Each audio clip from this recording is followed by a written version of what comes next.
Hey everyone, and welcome to the first chapter of our story. I'm so glad you're here to begin this journey with me. Find a comfortable spot, maybe grab a warm drink, and let's step into this world together. The air is an oppressive, humid blanket, clinging to your skin and carrying the deep, earthen scent of cold soil finally surrendering. It's a smell you know well, the perfume of a long-awaited thaw. A mix of decay and rebirth that speaks of deep, slow change. You stand in the precise spot where the shadow of the ancient pine stretches longest, a boundary where winter holds its final desperate breath. It's a place of transition, a no man's land between seasons. Here, the air itself feels different, colder by a degree, as if the shadow is more than just an absence of light. It's a physical presence, a remnant of the cold that has dominated the landscape for months. This is where the last patch of snow resides, dirty, crystalline, and shrinking with an almost audible, tired sigh. It's no longer the pristine, fluffy blanket that fell from the sky. It's a survivor, a veteran of freezes and thaws, compacted and grimy with the debris of winter, pine needles, forgotten leaves, and the dust of the world. The edges are frayed, a delicate lace of melting ice that catches the weak sunlight and fractures it into 1,000 tiny, fleeting rainbows. The melt is concentrated, forming a small, cold pool around the snow's perimeter. This miniature moat is perfectly clear, reflecting the dark, jagged silhouette of the pine above. Looking into it is like peering into a dark mirror, showing you the sky, the tree, and your own face, all warped and rippling in the cold, still water. You crouch down, your knees complaining at the damp chill seeping through your clothes.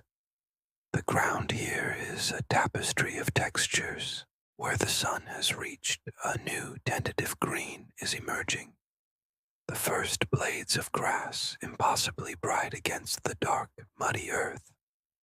But here in the shadow, the ground is still hard, frozen just beneath the surface. You press a fingertip into the mud at the edge of the snowmelt. It's shockingly cold, a jolt that travels up your arm, a reminder of the deep frost still locked within the soil.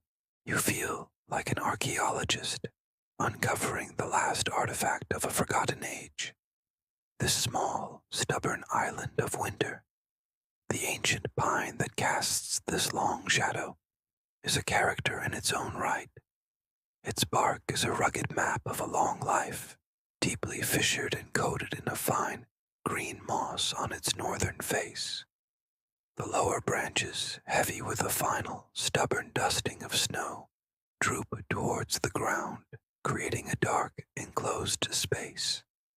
Stepping under them is like entering a different room, quieter and more solemn. The scent of pine is overwhelming here, sharp and clean, a stark contrast to the damp earth outside its canopy. Needles, shed over countless seasons, form a thick, springy carpet underfoot, muffling your steps. It's a sanctuary, a silent witness to the changing of the seasons, year after year after year. You notice the details of the melt, tiny rivulets like veins on a leaf, spread out from the shrinking patch of snow.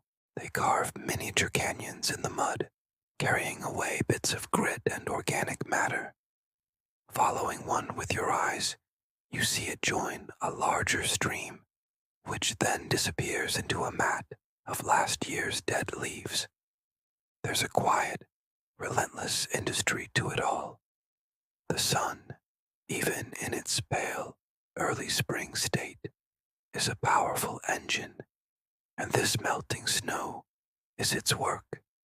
Every drop of water is a victory for the coming warmth, a small battle won in the great war between the seasons. You can almost feel the tension in the air, the immense, silent struggle happening on a microscopic level all around you. Lifting your gaze, you look beyond the shadow. The rest of the landscape is waking up. The branches of the deciduous trees, which have been stark, skeletal fingers against the gray winter sky, now seem softer. If you look closely, you can see the auras of new life, the buds swelling, some already showing a hint of color. The birdsong is different too. It's no longer the lonely, defiant call of a winter robin, but a complex, overlapping chorus. There's a frantic energy to it, a busyness that speaks of nest building and territorial disputes. Life is returning, flooding back into a world that has been quiet and still for so long. But here, in this one spot, winter is making its last stand. The cold seeping from the snow is a tangible force. It feels ancient and profound, the accumulated cold of 100 sunless days. You reach out, your fingers hovering just above the surface of the dirty snow. You don't touch it. It feels sacrilegious somehow to hasten its demise. It has earned its slow, dignified end. This isn't just frozen water. It's a repository of memories. It holds the memory of the blizzard that buried the world, the silence of a January midnight, the tracks of a fox that passed this way weeks ago. All of it is locked in these crystals, now slowly, irrevocably, letting go. The sound of the melt is the only sound in this small, shaded world. It's not a dramatic rush, but a collection of tiny noises. A soft hiss as a layer of ice gives way. A quiet drip, drip, drip, as water finds its way from a pine needle to the pool below. A subtle, internal creak as the structure of the snowpack settles and shifts. If you close your eyes and just listen, it's a kind of music, a farewell symphony for the cold. It's a sound of ending, but also a sound of beginning, because every drop of this meltwater is destined to nurture the new life that is stirring all around.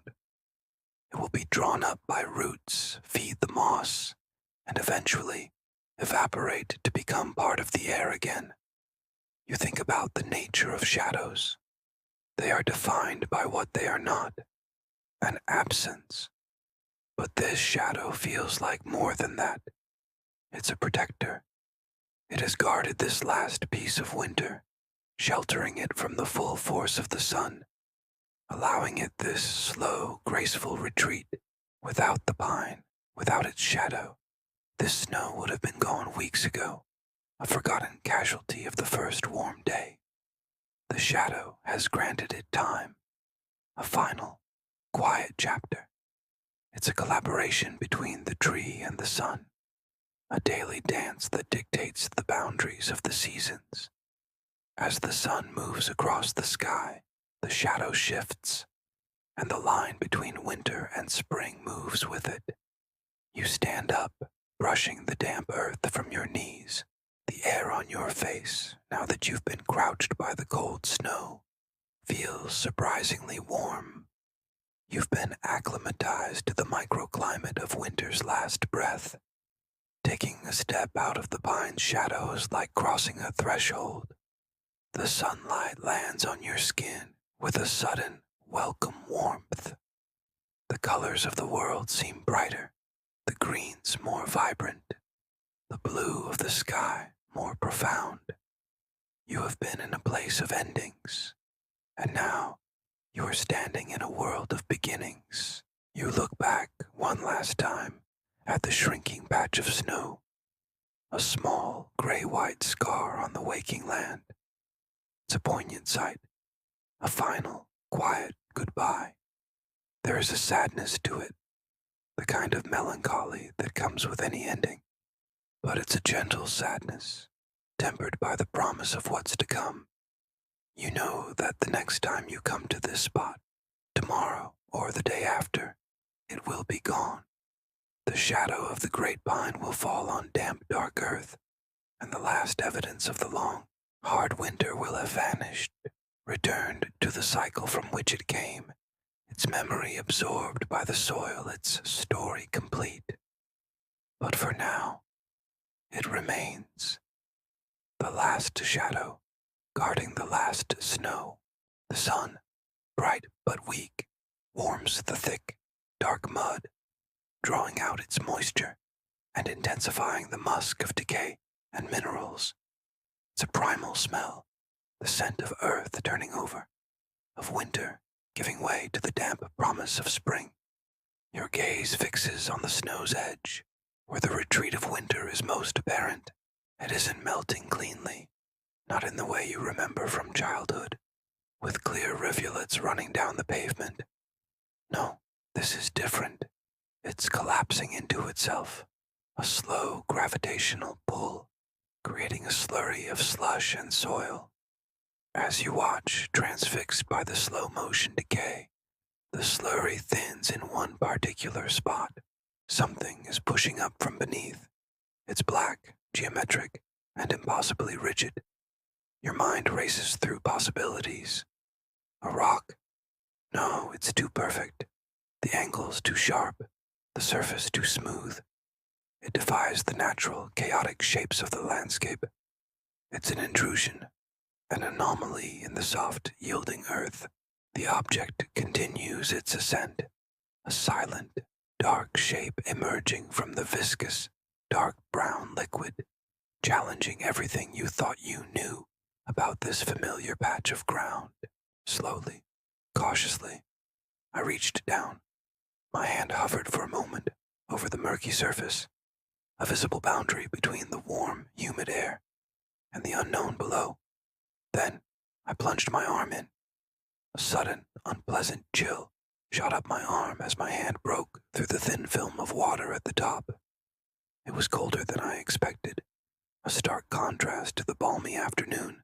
My fingers sank past the cold, liquid layer and pushed into the dense, saturated clay underneath. The resistance was immediate and strong.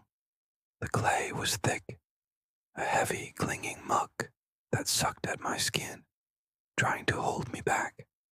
It felt ancient, primordial, like I was disturbing something that had slept for centuries. I wiggled my fingers, trying to get a better feel for the environment, the thick sludge coating every inch of my hand and wrist. It was a strange, almost suffocating sensation, the pressure of the earth itself closing in. I pushed deeper, my arm now submerged to the elbow. The cold was less of a shock now, more of a persistent, seeping ache. My fingertips, numb and searching, brushed against something solid. It wasn't a rock. The texture was wrong. This was different. It felt constructed. My fingers traced a surface that was unnervingly smooth under the grit of the clay, too perfect to be natural. It was aged, I could feel that, but it was also hard, unyielding, and profoundly cold. As I cleared a small patch of the thick mud away, my skin met the unmistakable texture of iron, cold, rigid metal, bound tightly around what felt like wood. A wave of something, not quite fear, but a deep, resonant curiosity washed over me. This wasn't just a random object. This was made. This was placed here. And it had been waiting for a very, very long time. It wasn't going to be easy. You can't just snatch something from the earth when it's been held this tightly for who knows how long. This required a deliberate, conscious effort. I braced my feet, finding what little purchase I could in the slick, churned-up mud. My hands were already raw, fingers stiff and cold, but I curled them around the edges of whatever I had found, the coarse texture digging into my skin even through the layers of muck. Then I pulled, not a quick yank, but a slow, grinding haul. I leaned back, putting my entire body weight into it, my legs trembling with the strain. I could feel the muscles in my back tightening into knots, a burning sensation spreading across my shoulders. Every fiber of my being was focused on this one single motion. The clay was like a living thing, a greedy entity that didn't want to let go of its prize. It fought me for every inch. The resistance was immense, a heavy sucking force that threatened to pull me down into the mire with it.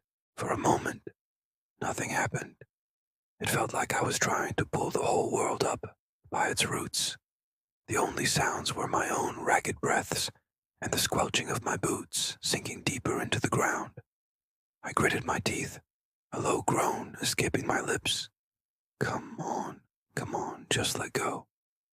My arms ached, my grip started to slip, and I felt a wave of despair wash over me. Was this all for nothing? Was it just some immovable rock, a cruel joke played by the landscape? Just as I was about to give up, to let go and collapse into the mud, I felt a subtle shift. A tiny vibration ran up my arms.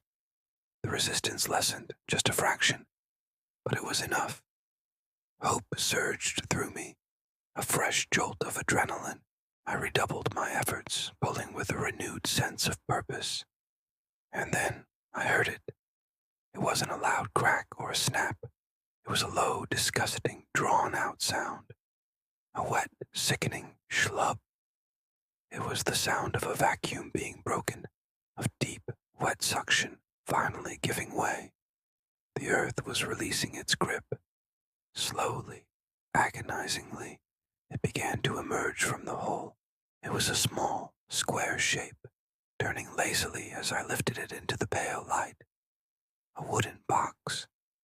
It was coated entirely in a thick layer of dripping brown slush and coarse grit, like it had been dipped in liquid earth. The muck obscured every detail, hiding any carvings, any metalwork, any clue as to its origin.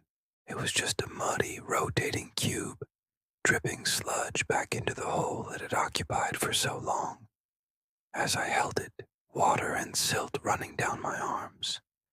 I couldn't see what it was, but I could feel its weight, its solidity. It was real. It was in my hands. You find a spot of dry, brittle moss nearby and carefully settle the box down. The moment it leaves your hands, you have to steady yourself. It's heavy, unbelievably dense for something so small. Your mind struggles to reconcile the visual of a simple wooden box with the physical sensation of its weight. It feels like solid lead, maybe even something denser, not hollow wood. As you watch, the last of the melting slush runs off its surface, revealing the box's true exterior. The wood is nearly black, polished to a mirror-like smoothness, not by a craftsman's hand, but by decades, maybe centuries, of being compressed by the earth. A surprising deep chill radiates from it, a cold that has nothing to do with the winter air. It's a profound, ancient cold that seems to seep into the very marrow of your bones, even as the sunlight warms your face. You instinctively pull your hand back, a primal warning bell ringing in your mind. This box hasn't just been buried. It feels like it was born from the cold, dark earth itself. You stare at it, the chill crawling up your arm, a sense of deep unease settling over you. What could possibly be inside something that feels so alien, so wrong? Heavy iron bands, corroded to a rough, uneven texture, wrap around the structure like tight, uncomfortable ribs. The iron is icy to the touch and deeply pitted with rust, a network of decay that seems to hold the box together more than the wood itself. The joints are seamless. There is no obvious way in. I trace the lines of these iron ribs, my fingers catching on the jagged edges of rust. They're not just straps. They feel more like a cage, something meant to contain a primal force. Each band is thick, several inches wide, and they cross over one another at seemingly random intervals, creating a chaotic web-like pattern. There are no bolts, no rivets, no welds that I can see. It's as if the iron was poured over the wood while molten and left to cool, shrinking and gripping the box in a relentless, permanent embrace. The cold seeps from the metal, a deep, unnatural chill that has nothing to do with the surrounding air. It's a cold that feels ancient, a cold that has settled into the very atoms of the iron over centuries of darkness. Where the bands intersect, the rust is deepest, forming dark, scab-like formations. It's here that the feeling of containment is strongest, as if these points are nodes of immense pressure, holding back something that desperately wants to break free. Finally, my gaze settled on what had been nagging at the edge of my perception since I first laid eyes on the chest. It was the centerpiece, the feature that demanded attention, yet somehow resisted it until this very moment. A padlock. But this was no ordinary lock hanging from a hasp. It was a massive, ancient thing, set directly into the thick iron front plate of the chest itself, as if it had grown from the metal. The brass it was forged from had long surrendered its golden gleam to the relentless march of time. Now, it wore a coat of dull, chalky green oxidation, a patina that spoke of centuries spent in damp, forgotten places. The surface was a roadmap of history, deeply scarred and pitted with the nicks and gouges of ages. It looked less like something made and more like a relic unearthed from a lost civilization. I leaned in closer, my breath catching in my throat. My fingers, trembling slightly, traced the edges of the formidable mechanism. I was searching for the one thing a lock is supposed to have, the very reason for its existence. A keyhole. My eyes scanned every millimeter of its corroded surface, every groove, every pockmark. There was nothing, just a heavy, solid clasp, seamlessly sealed against the body of the lock. No slit for a key, no hidden button, no discernible seam. A cold dread began to snake its way up my spine. The realization dawned with a chilling certainty. This lock wasn't designed to be opened with a key from the outside. It was either locked from within, an impossible, maddening thought, or it was never meant to be opened at all. It was a seal, a permanent, unbreakable declaration that whatever was inside was meant to stay there, forever. The chest wasn't just a container, it was a prison, and this silent, keyless lock was its eternal warden. With a deep breath, I crouched down, my fingers finding the edges of the box. It's not as heavy as I expected, but it feels dense, solid. I get a firm grip and a lift. The box comes free from its earthen prison with a soft, sucking sound as the last of the soil releases its hold. I hold it loosely in both hands, my heart hammering against my ribs. The dampness from the wood immediately seeps through my gloves, a chilling sensation that travels up my arms. My palms feel clammy and cold, a stark contrast to the warmth of my own skin just moments ago. A new scent hits me then, cutting through the rich smell of the damp soil. It's faint at first, but it grows stronger the longer I hold the box. It's a sharp, metallic odor, the kind that stings the back of your throat. It smells like old pennies, like ancient bronze left to the elements for centuries. It's the unmistakable scent of deep oxidation, of metal slowly surrendering to time and moisture. And that's when a chilling realization dawns on me.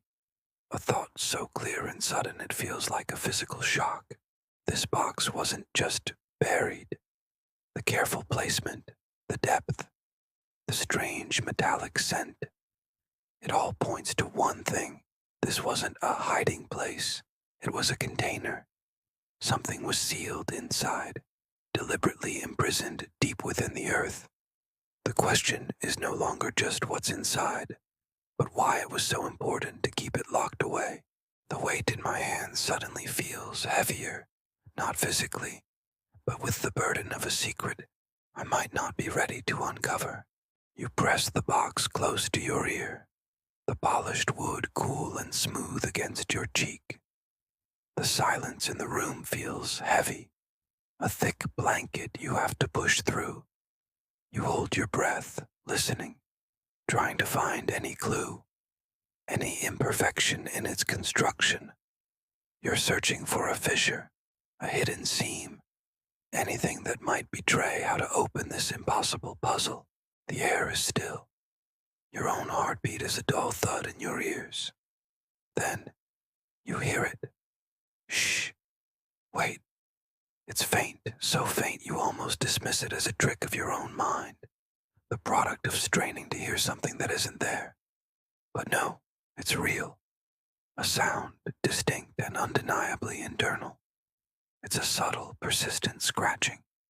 The noise is muffled by the thick, dense wood, but it's unmistakable. It's the sound of something small and sharp being dragged repeatedly across a dry, rough surface. It sounds like tiny, hardened claws scrabbling for purchase, a desperate, rhythmic scrape coming from deep within the box's unyielding confines. The sound is methodical, not frantic. It has a rhythm, a chilling deliberation that sends a cold spike down your spine. Scrape, pause, scrape, pause. It's as if something inside is patiently, tirelessly trying to wear its way out. Or perhaps it's trying to carve a message, a warning from its wooden prison.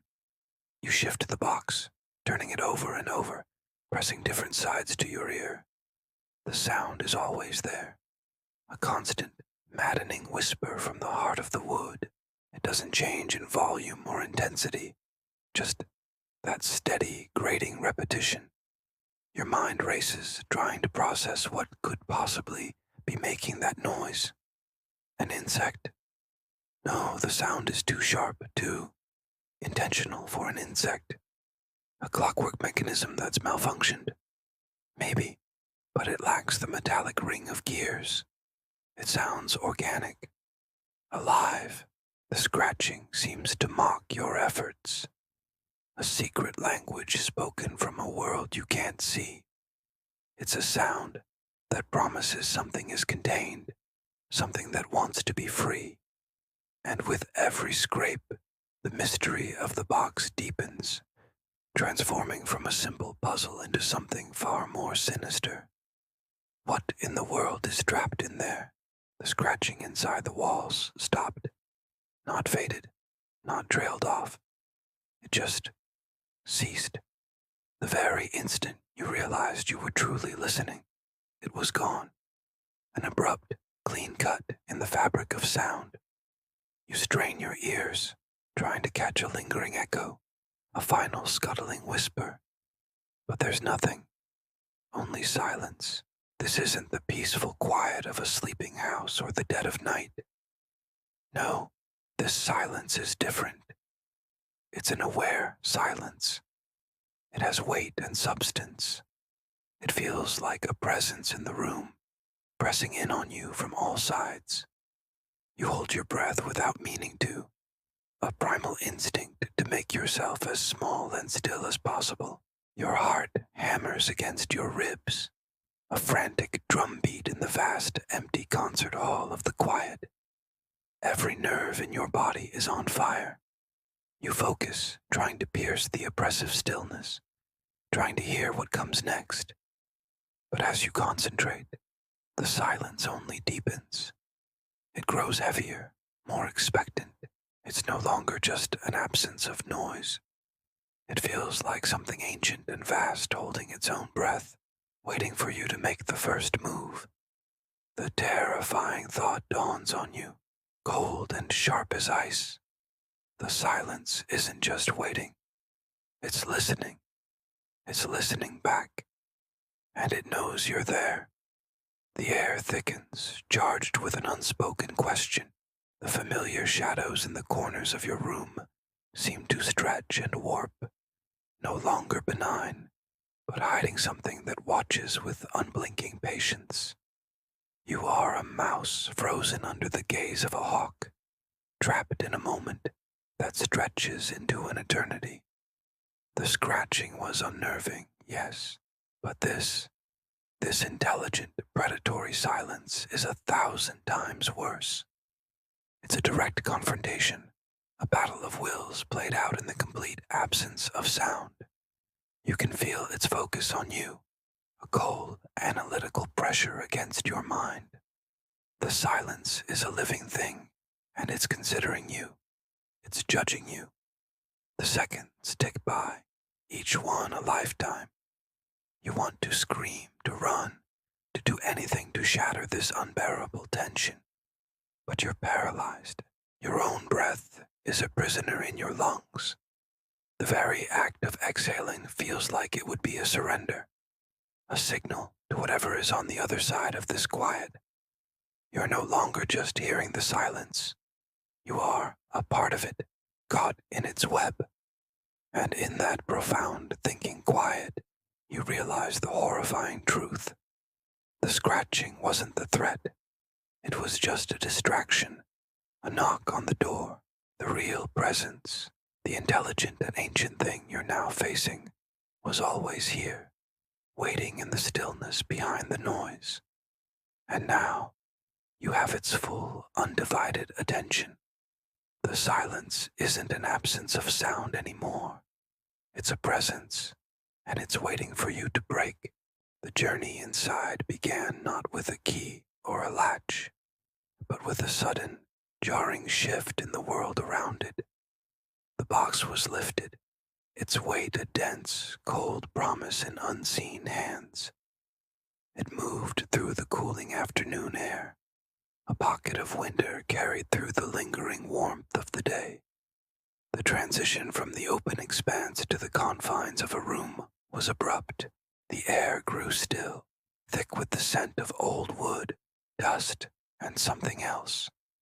Something like dried herbs and forgotten memories. The light dimmed, a soft, hazy gold filtering through what must have been a window, painting long shadows on the floor. The box had descended, a slow, deliberate lowering. There was a moment of weightlessness, a brief suspension in time, before it made contact with a surface, not the hard, unyielding ground it had known, but something soft, yielding. The whisper of coarse fibers brushed against its metallic skin. It was a thick, dark wool blanket, its texture a stark contrast to the box's own smooth, cold exterior. The blanket lay beside a cold, unused stone hearth, a silent monument to fires long extinguished. The air here was even colder, a permanent chill that seemed to emanate from the stones themselves. Then, a slight adjustment. The hands shifted their grip, moving the box from the gentle cradle of the blanket to the unforgiving surface of the hearth. The sound it made as it landed was not loud, but it was profound. A dull, satisfyingly final metallic thud. The vibration resonated through its entire structure, a deep, internal hum that settled in its very core. The sound echoed briefly in the quiet room, a declaration of arrival. Here. It was here. The journey for now was over. It sat in the encroaching twilight, a dark, silent enigma on the cold stone, waiting. The world outside the room continued its descent into evening, but within these walls, time seemed to have stopped, holding its breath in anticipation of what would come next. The box, a keeper of secrets, was now itself kept, a silent sentinel in the heart of a quiet house. The box sits there, a stark, ancient silhouette against the clean, modern lines of the stone hearth. It's a jarring contrast, like a forgotten relic dropped into a world it doesn't belong to. Its very presence seems to bend the light, pulling it inward, creating a halo of unnatural shadow that clings to its edges.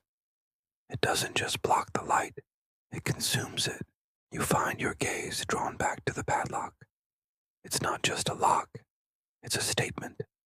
A heavy, sealed clasp of dark, pitted iron, fused shut with age and intention.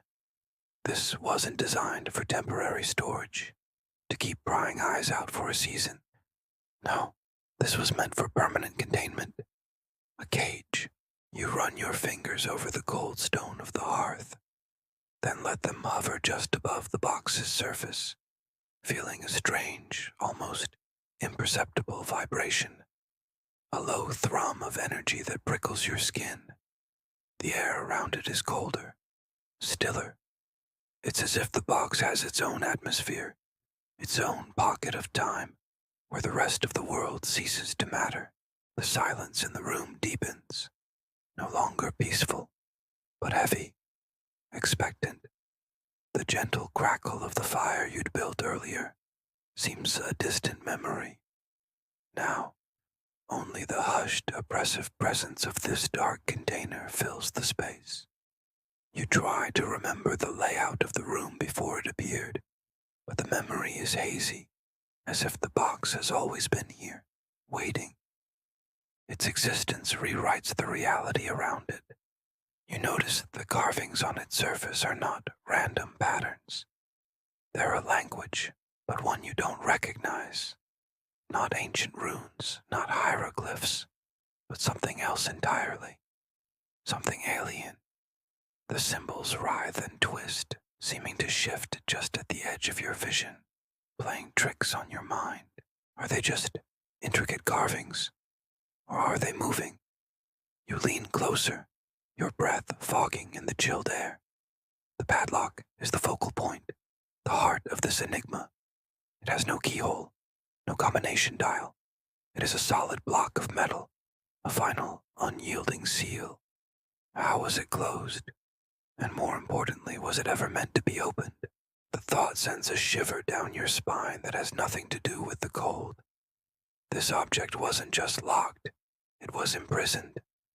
Whatever is inside, or whatever the box itself is, was meant to be forgotten, left to languish in perpetual darkness. Yet here it is, in your home, sitting before your fire. The unnatural shadow it casts seems to stretch, inching across the floorboards towards you. It's not just a lack of light. It feels substantial, a creeping tide of something ancient and unknown. You take a step back, your heart hammering against your ribs. The initial curiosity is curdling into a primal fear. The hearth, once a symbol of warmth and safety, now feels like an altar, and this box is its unsettling offering. You look around the room, at the familiar comfort of your own home, but everything now seems tainted by the box's oppressive aura. The cozy armchair, the worn rug, the books on the shelf, they all look like props on a stage you no longer control. The box is the new center of this universe. You consider your options. Leave it. But where would you go? Try to move it. The sheer sense of ancient weight it exudes tells you that would be a futile effort. It feels anchored to that very spot, as if it has grown roots deep into the stone. The silence is broken by a soft, almost inaudible sound, a faint scratching from within. At first, you think you're imagining it, a product of your frayed nerves. You hold your breath, straining to hear. There it is again, a delicate, rhythmic scrape, scrape, scrape. It's not the sound of something frantic trying to break out. It's patient, methodical, the sound of something that has all the time in the world, and it knows you're listening. The shadow around the box pulses just once, in time with the sound. The light in the room dims further, and the air grows thick, heavy, making it hard to breathe. The scratching stops. The silence that follows is 1,000 times worse. It's a waiting silence, a hunter's silence. You are no longer just an observer. You are part of this. The hearth's watch has begun, but it's not you who is the watcher. You are the one being watched. The sun dips below the horizon, painting the sky in shades of bruised purple and soft orange. As the light fades, the world outside seems to exhale, settling into the quiet rhythms of the evening. The air cools, and with it comes a subtle symphony of nighttime sounds. I can hear the soft, almost imperceptible hiss of the roof shingles, contracting as the day's warmth escapes them. It's a sound I've heard 1,000 times, a familiar comfort that usually signals the end of another ordinary day. Far off in the distance, a lone night bird lets out a plaintive cry, its call echoing through the growing darkness. The sound travels clear and sharp, then fades, leaving an even deeper silence in its wake. These gentle, familiar noises, the house settling, the distant bird, do something strange tonight. Instead of filling the space, they seem to carve it out, to sharpen its edges. They act as a frame, highlighting the profound and absolute stillness that now emanates from the corner of the room, from the box. It is entirely, unnervingly silent now. The frantic, desperate scraping that had been its constant grating pulse has vanished. It didn't just stop. It feels as though it was absorbed, swallowed by a silence so complete it has its own weight, its own presence. It's not an empty silence. No, this is a waiting silence, a deep, holding its breath kind of quiescence.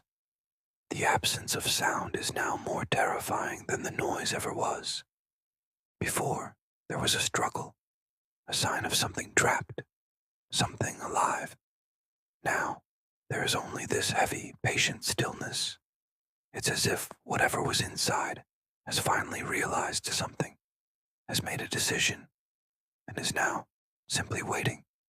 The air around the box feels thick, charged with an unspoken potential, and the quiet it projects is a loud, ringing void in the heart of my home.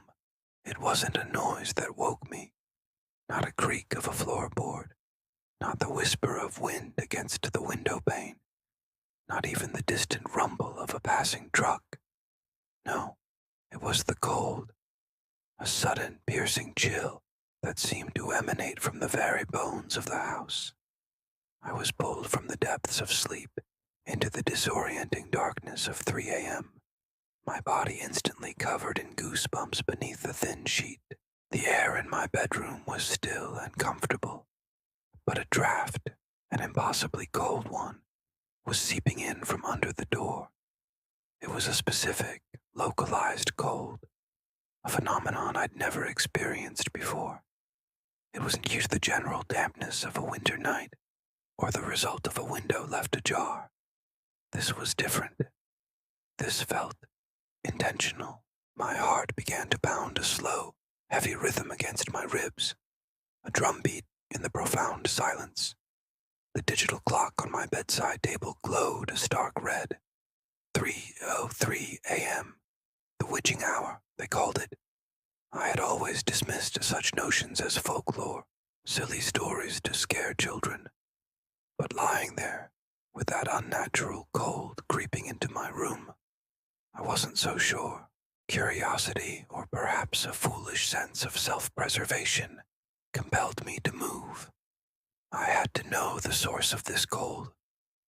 Throwing back the covers, the cool air of my own room was a shock, but it was nothing compared to what awaited me.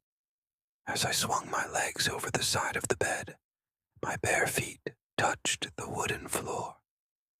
The cold intensified as I approached the door, slithering up my ankles like icy water.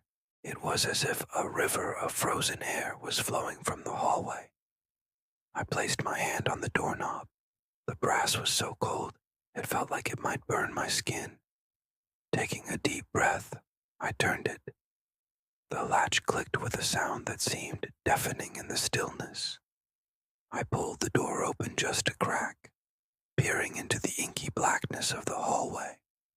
The cold washed over me in a wave, stealing the air from my lungs. It was centered, I realized, not in the hallway, but further down, in the living room. The darkness of 3 a.m. is usually just that, dark. But this was different. The blackness felt pressurized, heavy, and expectant.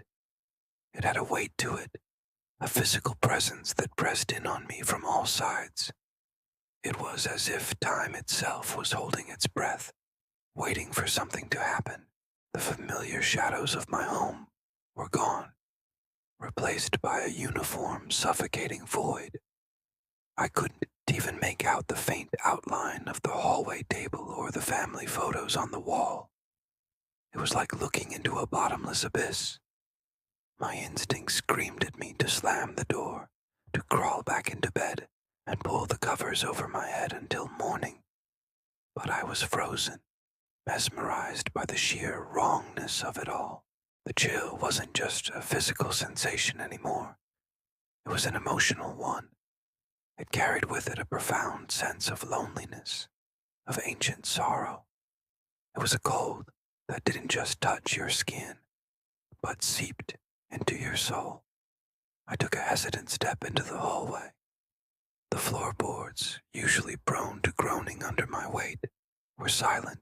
It felt as though I were walking on a thick layer of frost, my movements muffled by the oppressive stillness. Each step I took toward the living room was a battle against my own fear. My breath bloomed in front of my face, white clouds against the impenetrable dark. The temperature was dropping with every foot I moved forward. It had to be near freezing now, an impossibility for an indoor space in the middle of summer. I reached the arched entrance to the living room. The source of the cold was undoubtedly in there. The air flowing out of the room was a tangible force, a current of glacial air that made my teeth chatter uncontrollably. I strained my eyes, trying to pierce the gloom. For a moment, I saw nothing, just more of the same heavy, palpable darkness. It was a void where my living room should have been. My sofa, the coffee table, the bookshelf filled with my favorite novels, all consumed by this unnatural night. Then I saw it, or rather I sensed it, a subtle shift in the darkness, a patch that was somehow blacker than the rest, a concentration of the void in the center of the room, right where my favorite armchair usually sat. It wasn't a shape, not really. It was more like an absence of light, an absence of space, a hole in the fabric of the world. And the cold. Oh, the cold. It was pouring from that spot, a focused, directed stream of absolute zero that made the air around it shimmer, even in the darkness. I could feel the energy radiating from it, an ancient and malevolent power that hummed at a frequency just below the range of hearing. It was a sound I felt in my bones, a vibration that resonated with the deepest, most primal part of my brain, the part that knows true fear. My body was screaming at me to run, to flee, to get as far away from this house as possible. But my feet were rooted to the spot. I was transfixed by that patch of deeper darkness. It seemed to be drawing me in, pulling at my consciousness, whispering promises of secrets hidden in the cold and the dark. The oppressive weight in the air intensified, making it hard to breathe. My lungs burned with each frigid inhalation. The pressure in my ears was immense, as if I were sinking to the bottom of a deep, cold ocean. The feeling of being watched was overwhelming. I couldn't see eyes, but I knew, with a certainty that chilled me more than the air, that something was in that darkness, looking out at me. It was aware of me. It had been waiting for me. This cold, this darkness, this suffocating silence. It was all for me. I had been summoned from my sleep, not by chance but by design. My hand trembling went to the light switch on the wall beside the archway. My fingers fumbled against the cool plastic, my coordination failing me in the face of such profound terror. This was a mistake. I knew it was a mistake. Some things are meant to stay in the dark. Flipping that switch felt like a violation, an act of defiance against a power I couldn't possibly comprehend. But the alternative, standing there in the encroaching, soul-stealing cold, staring into that abyss, was even more terrifying. With a final, desperate surge of will, I found the switch. My finger hovered over it for a second that stretched into an eternity. The silent house held its breath. The cold intensified, a final warning grasp. I closed my eyes, and I flicked the switch. The silence that had settled over the house, the fragile peace I had clung to, shattered. It didn't just break, it was obliterated. The sound was back. But this wasn't the hesitant, questioning scratch of before. This was a declaration, a statement of intent. It began subtly, a faint, rhythmic tick-tick-tick from the corner of the living room, right where the antique writing desk stood. I froze, a glass of water halfway to my lips. My heart hammered against my ribs, a frantic drumbeat against the sudden, chilling percussion from the wood. I tried to rationalize it. The house, settling. A mouse. An insect. Anything but that.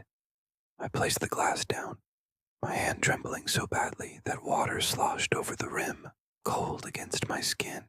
The sound ignored my denial. It grew louder, more insistent. The rhythm wasn't just rhythmic anymore. It was frantic, desperate. Imagine a trapped bird beating its wings against the bars of its cage. A panicked, hopeless frenzy. Now, imagine that sound coming from inside solid oak. It was a sound of pure, concentrated urgency. Scratch, scratch, scratch, scratch. Faster and faster. A horrifyingly organic tempo that spoke of a frantic struggle. I found myself creeping towards the desk, moving without conscious thought, drawn by a morbid curiosity that screamed louder than my instinct for self-preservation. Each step was a deliberate act of will. The floorboards, which usually groaned under my weight, seemed to hold their breath. As I got closer, the character of the sound changed again. It wasn't just dry scratching anymore. There was a wetness to it now. A slick, tearing sound like claws digging into something soft and damp just beneath the surface. It was visceral. It sounded alive.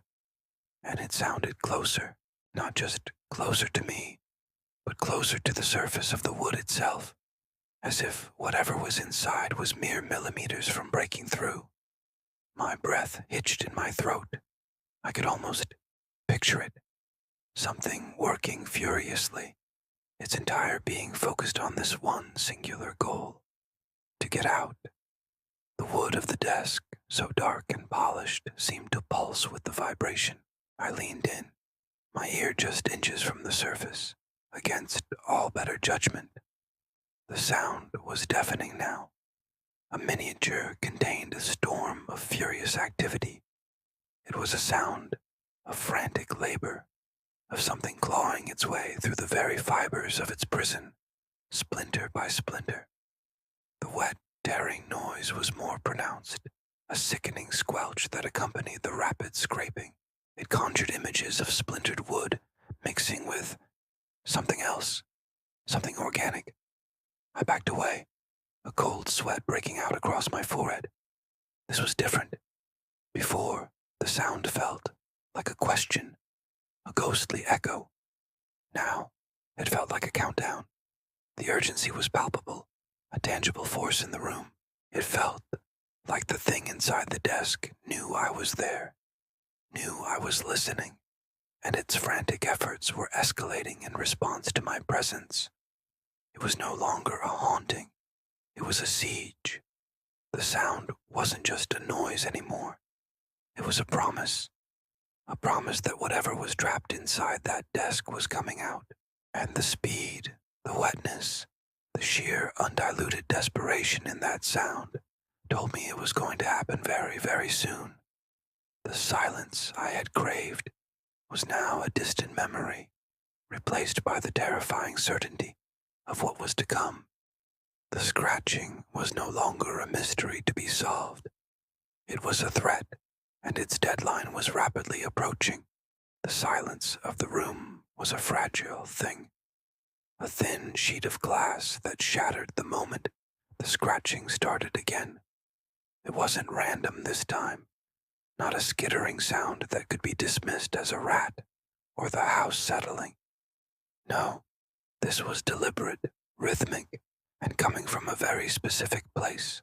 I leaned closer, my breath held tight in my chest, my ear hovering just inches above the chest's lid. The sound was undeniably focused, originating from the exact center of the heavy wooden plank, directly beneath the dark, corroded mass of the iron clasp. It was as if whatever was inside was trying to communicate, or more unnervingly, trying to point to the lock that held it captive. My mind raced, trying to reconcile the sound with what I thought I knew about the chest. The old wood, the iron fittings, the dust of ages. It all spoke of something ancient and inanimate. But this sound was alive. As I listened, the quality of the noise began to shift in my perception. It wasn't the dry, splintery scrape of a claw on old timber. It was something else entirely. The texture of the sound was different, deeper, more resonant. It was the sound of something sharp dragging across a dense, fibrous surface, almost like tough leather or thick, cured hide. It was less like wood and more like a membrane, stretched, taut, and resisting the intrusion.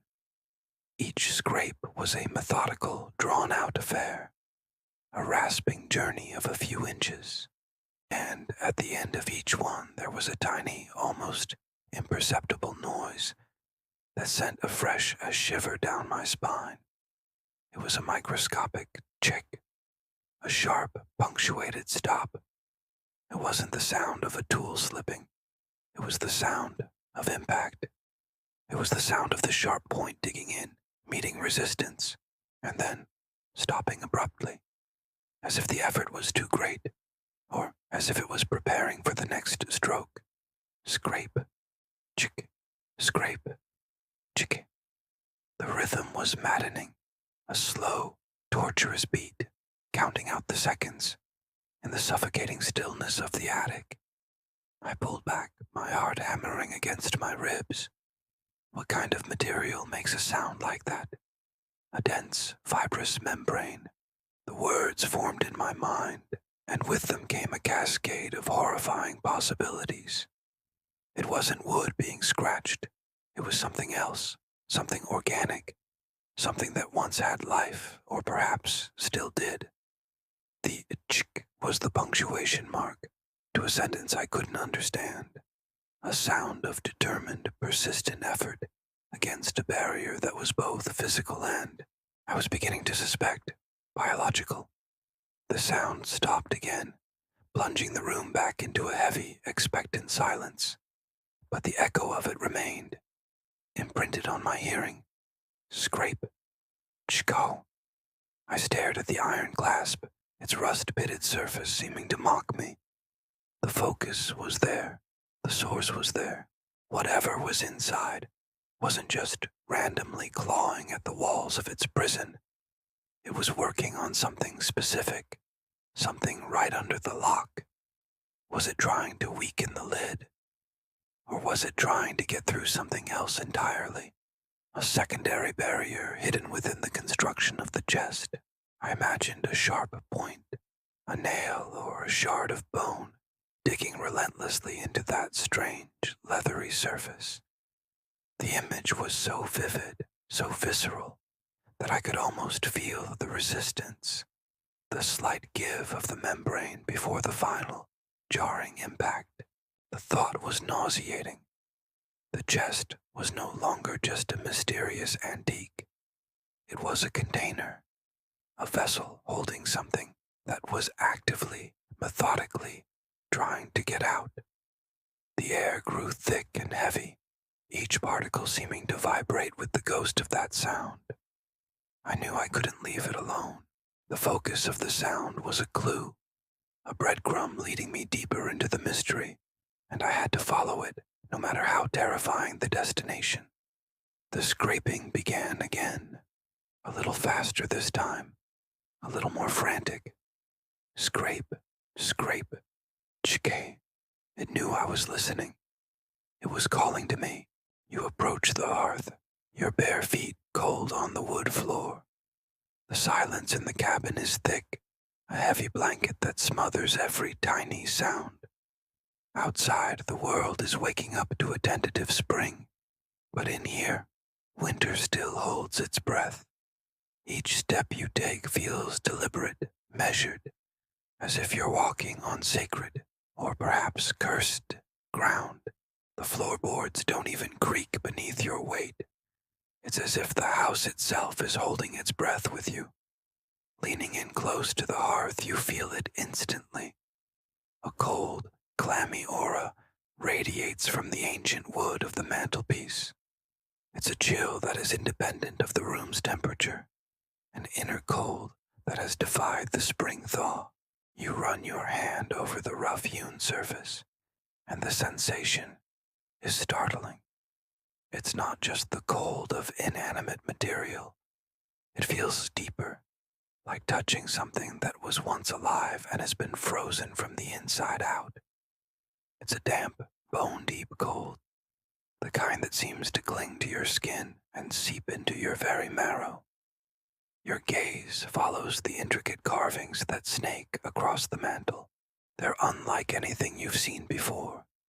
Not the simple, rustic patterns of a woodsman, but something older, more complex. The lines twist and turn, forming shapes that are almost, but not quite, recognizable. They seem to shift and writhe at the edge of your vision, playing tricks on your eyes. You trace one of the deeper grooves with your fingertip, the cold intensifying under your touch. It feels like tracing the vein of some long-slumbering creature. A shiver, completely unrelated to the temperature, snakes its way up your spine. This cold isn't natural. It's a presence, an entity unto itself. You pull your hand back as if burned, though the sensation is the exact opposite. The air around the hearth is stagnant and heavy, thick with the smell of old stone, damp earth, and something else, something faintly metallic, like old blood or rust. It's the scent of things long forgotten, of secrets buried deep within the cabin's foundation. You press your palm against your own arm, trying to chase away the lingering chill, but it persists, a phantom touch that won't fade. Looking into the dark, cavernous fireplace, you see nothing but soot and shadow.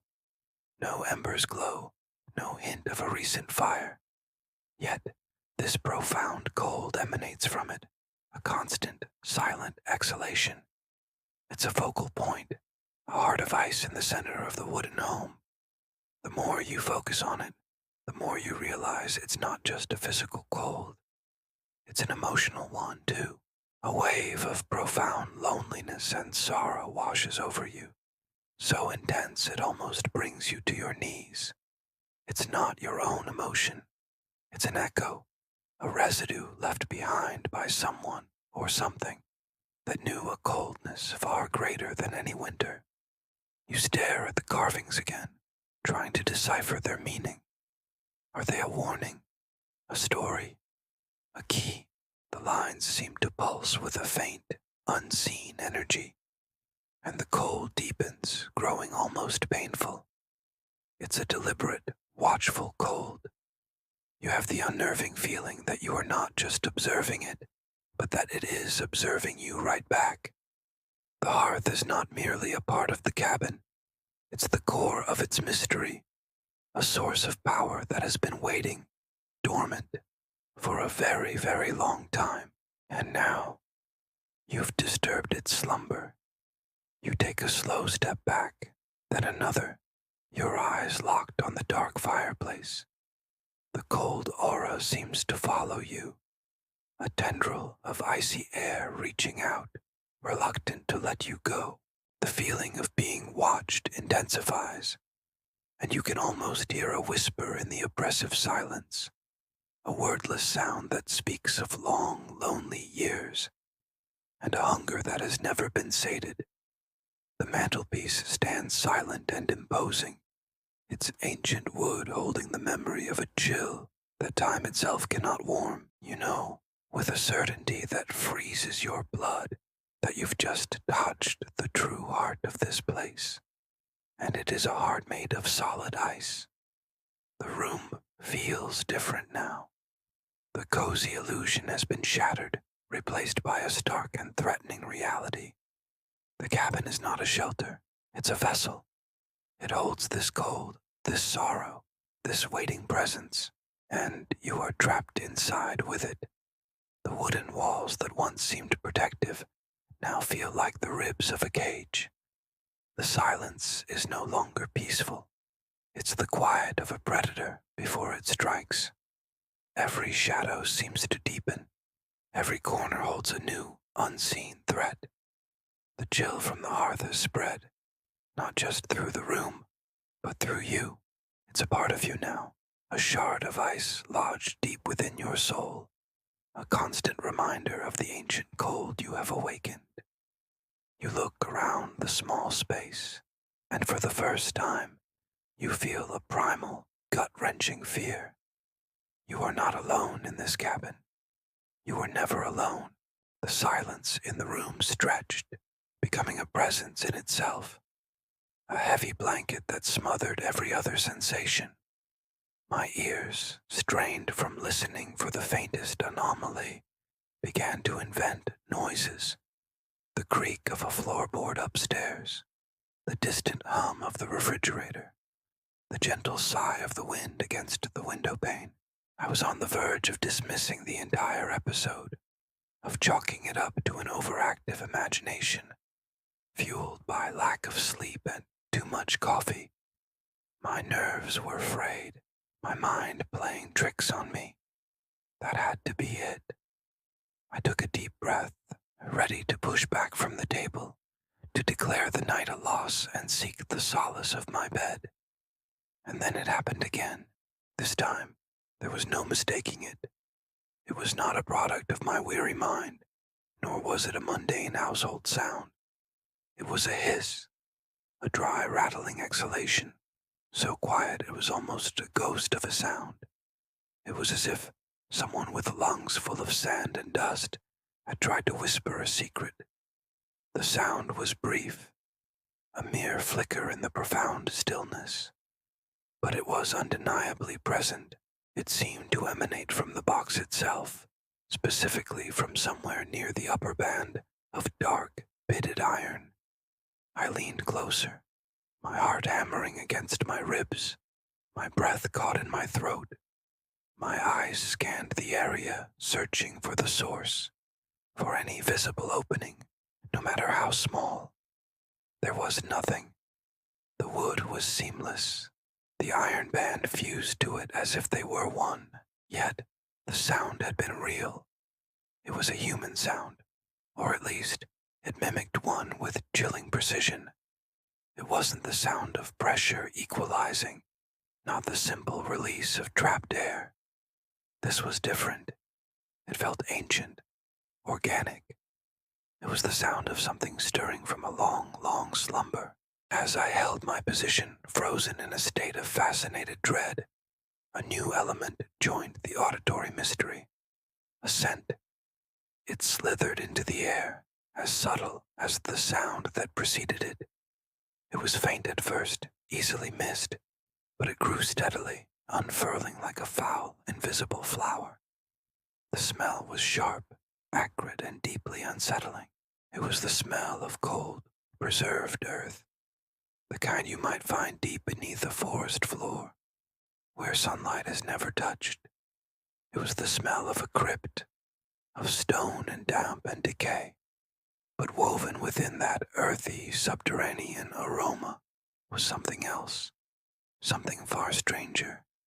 It was the scent of desiccation, of something that had been utterly dried out, mummified over countless centuries. It smelled of brittle leaves, of ancient parchment, of a body from which all moisture had been leached, leaving only a dry, papery husk.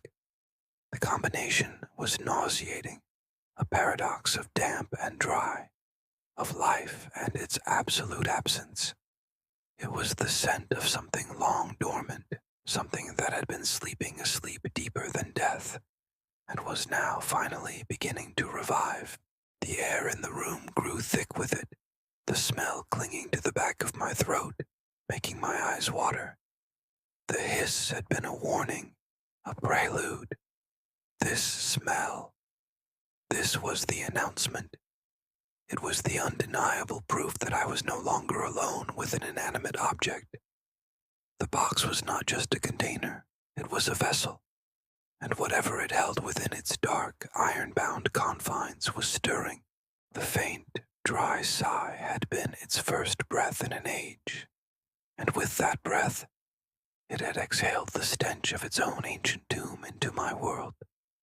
I scrambled back from the table, my chair screeching against the floorboards, the sound loud and vulgar in the tense atmosphere. I couldn't get the smell out of my nostrils. It was invasive, burrowing into my senses, tainting the very air I needed to breathe. My gaze was locked on the box, which sat placidly on the table, looking no different than it had moments before. It offered no clues, no visible changes. But I knew. The evidence was irrefutable, carried on the air itself. The imperceptible crack, the unseen fissure that had allowed that sound and that scent to escape, might as well have been a gaping maw. It was an opening not just into the box, but into a history I couldn't comprehend. A history filled with cold earth and things that wait in dry, silent patience. The quiet of the room returned, but it was a different kind of quiet now. It was no longer empty. It was watchful. It was the silence of a predator that has just announced its presence and is waiting with infinite patience for its prey to make the next move. And I, panting in the corner of my own study, was undoubtedly the prey. The long dormant thing had been revived, and its revival had just begun. The first sign was a sound, not a loud, startling crash, but something far more insidious.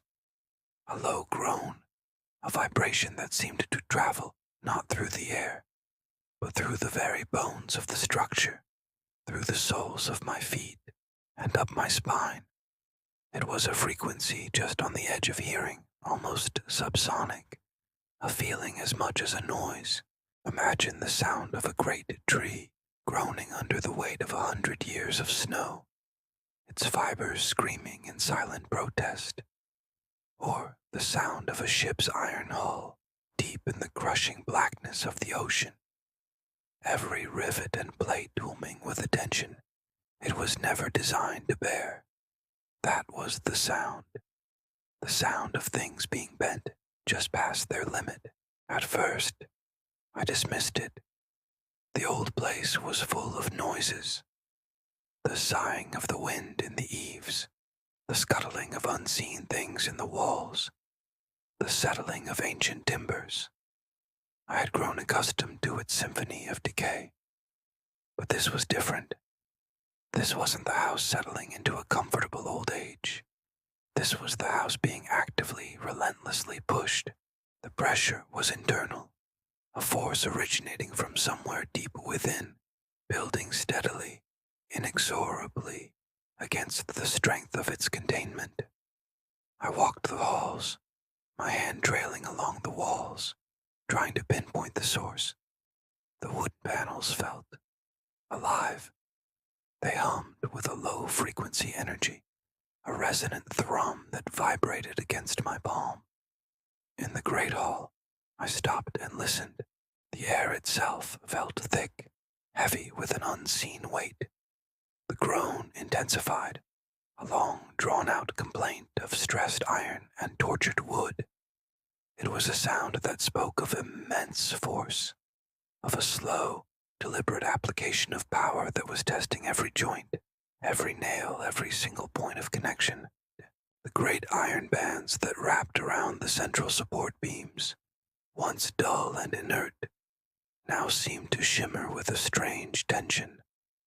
I could almost see the microscopic fractures spreading across their surface, hear the metallic crystals screaming as they were torn apart. The wood beneath them was audibly compressing, its fibers splintering and protesting with a dry, cracking sound. It was the sound of a trap being slowly, painstakingly set, the spring being wound tighter and tighter, click by agonizing click. I moved towards the sealed chamber, the place we had all agreed was the source, the epicenter of the anomaly. As I drew closer, the sound deepened, the low groan becoming a more distinct, guttural rumble. It was no longer just the structure groaning. It was something in the structure, a presence. The pressure was not just physical, it was palpable, a psychic weight that pressed in on my temples. The air grew colder, and the low rumble seemed to synchronize with the panicked beating of my own heart. I placed my ear against the heavy, iron-bound door of the chamber. The vibrations were intense, rattling my teeth. The sound from within was a symphony of stress. It was the groaning of the iron bands, the splintering of the wood. But there was something else now, too. A wet, tearing sound, like cartilage being pulled from bone. And beneath it all, a steady, rhythmic pulse. A heartbeat. A slow, impossibly powerful beat that was driving the pressure, pushing outwards, testing the limits of its prison. It was no longer just the sound of materials under duress. It was the sound of something waking up, something immense and ancient, flexing its muscles after a long slumber. The groan of the iron was its stretching yawn. The cracking of the wood was the popping of its joints, and the pressure, the relentless, building pressure, was the slow, deep inhalation before a scream. It was testing the walls, feeling for a weakness, for the slightest crack in its containment. And the sounds, the terrible, promising sounds all around me, told me that it was close, so very close to finding one. I backed away from the door, the rumble echoing in my chest. The entire building had become a pressure vessel, a bomb waiting to detonate. The subtle, almost subsonic groan had become a clear and present warning. It wasn't a question of if it would break free, but when. The sounds told a story of impending failure, of a dam about to burst. Every creak, every pop, every low resonant hum was another tick of the clock. The pressure was building, and the sounds were the countdown. A countdown to something being released, something that had been held back for a very, very long time. The house was groaning its last warnings, but I had a chilling feeling it was already too late to listen. The slow, patient force had found its purchase. My gaze was locked, absolutely transfixed on the iron clasp. The rust wasn't just old. It felt ancient, a deep, angry red that had eaten away at the metal for centuries. My flashlight beam cut a sharp, unwavering circle against the darkness, pinning the clasp in its light. And that's when it started. It wasn't a trick of the eye, not a flicker of the torch. The metal itself began to move, It was subtle at first, a faint shimmer across the corroded surface, like heat haze rising from asphalt on a blistering summer day. But this was cold, damp air. The shimmer intensified, coalescing into a slow, visible ripple. The solid iron, which should have been inert and unyielding, began to twist. It was like watching a muscle bunch and flex beneath the skin. The material seemed to lose its solidity, its very atoms momentarily unbinding, becoming fluid under an immense, unseen pressure from within. I held my breath, every nerve screaming. What could possibly be inside that exerted such force? It wasn't a physical pushing. There was no sound of scraping or banging. This was a different kind of power, a silent, warping energy that was bending reality around it. The iron clasp groaned, not a sound of metal stress, but a deeper, more organic moan as it continued to contort. The ripples became more pronounced, like waves on a pond. But these were waves in solid steel. The pressure seemed to build exponentially. The air grew thick, heavy, pressing in on me from all sides. It felt like the moments before a lightning strike, a palpable charge that made the hairs on my arms stand on end. The clasp was no longer just twisting, it was visibly bulging outwards. The layers of rust flaked away, not from decay, but pushed off by the swelling metal beneath. It was a terrifying, mesmerizing spectacle of physics, gone mad. My mind raced, trying to process the impossibility of what I was witnessing. This wasn't a lock being picked or broken. This was the lock being unmade, its fundamental properties being rewritten by whatever lay on the other side. The shimmer intensified into a blinding, silvery sheen, the corroded iron now glowing with a soft, internal light. The pressure was reaching its zenith. I could feel it in my bones, a resonant hum that vibrated through the floor and up my legs. The bulge in the center of the clasp grew larger, more defined. The metal stretched, thinning until it was almost translucent, the light from within pulsing with a slow, rhythmic beat. It was like a heart, a metallic heart about to burst. I instinctively took a half step back, my hand tightening on the flashlight, my knuckles white. The steady beam was now illuminating a scene from a nightmare, a violation of every law of nature I knew. Then, with a final, silent surge of power, the metal gave way. It didn't shatter or snap. It dissolved. The center of the clasp simply vanished, turning into a cascade of shimmering liquid light that flowed away like water before evaporating into nothingness. Where the solid iron had been just moments before, there was now a perfect circular opening, its edges impossibly smooth, glowing with a soft residual energy. The pressure was gone.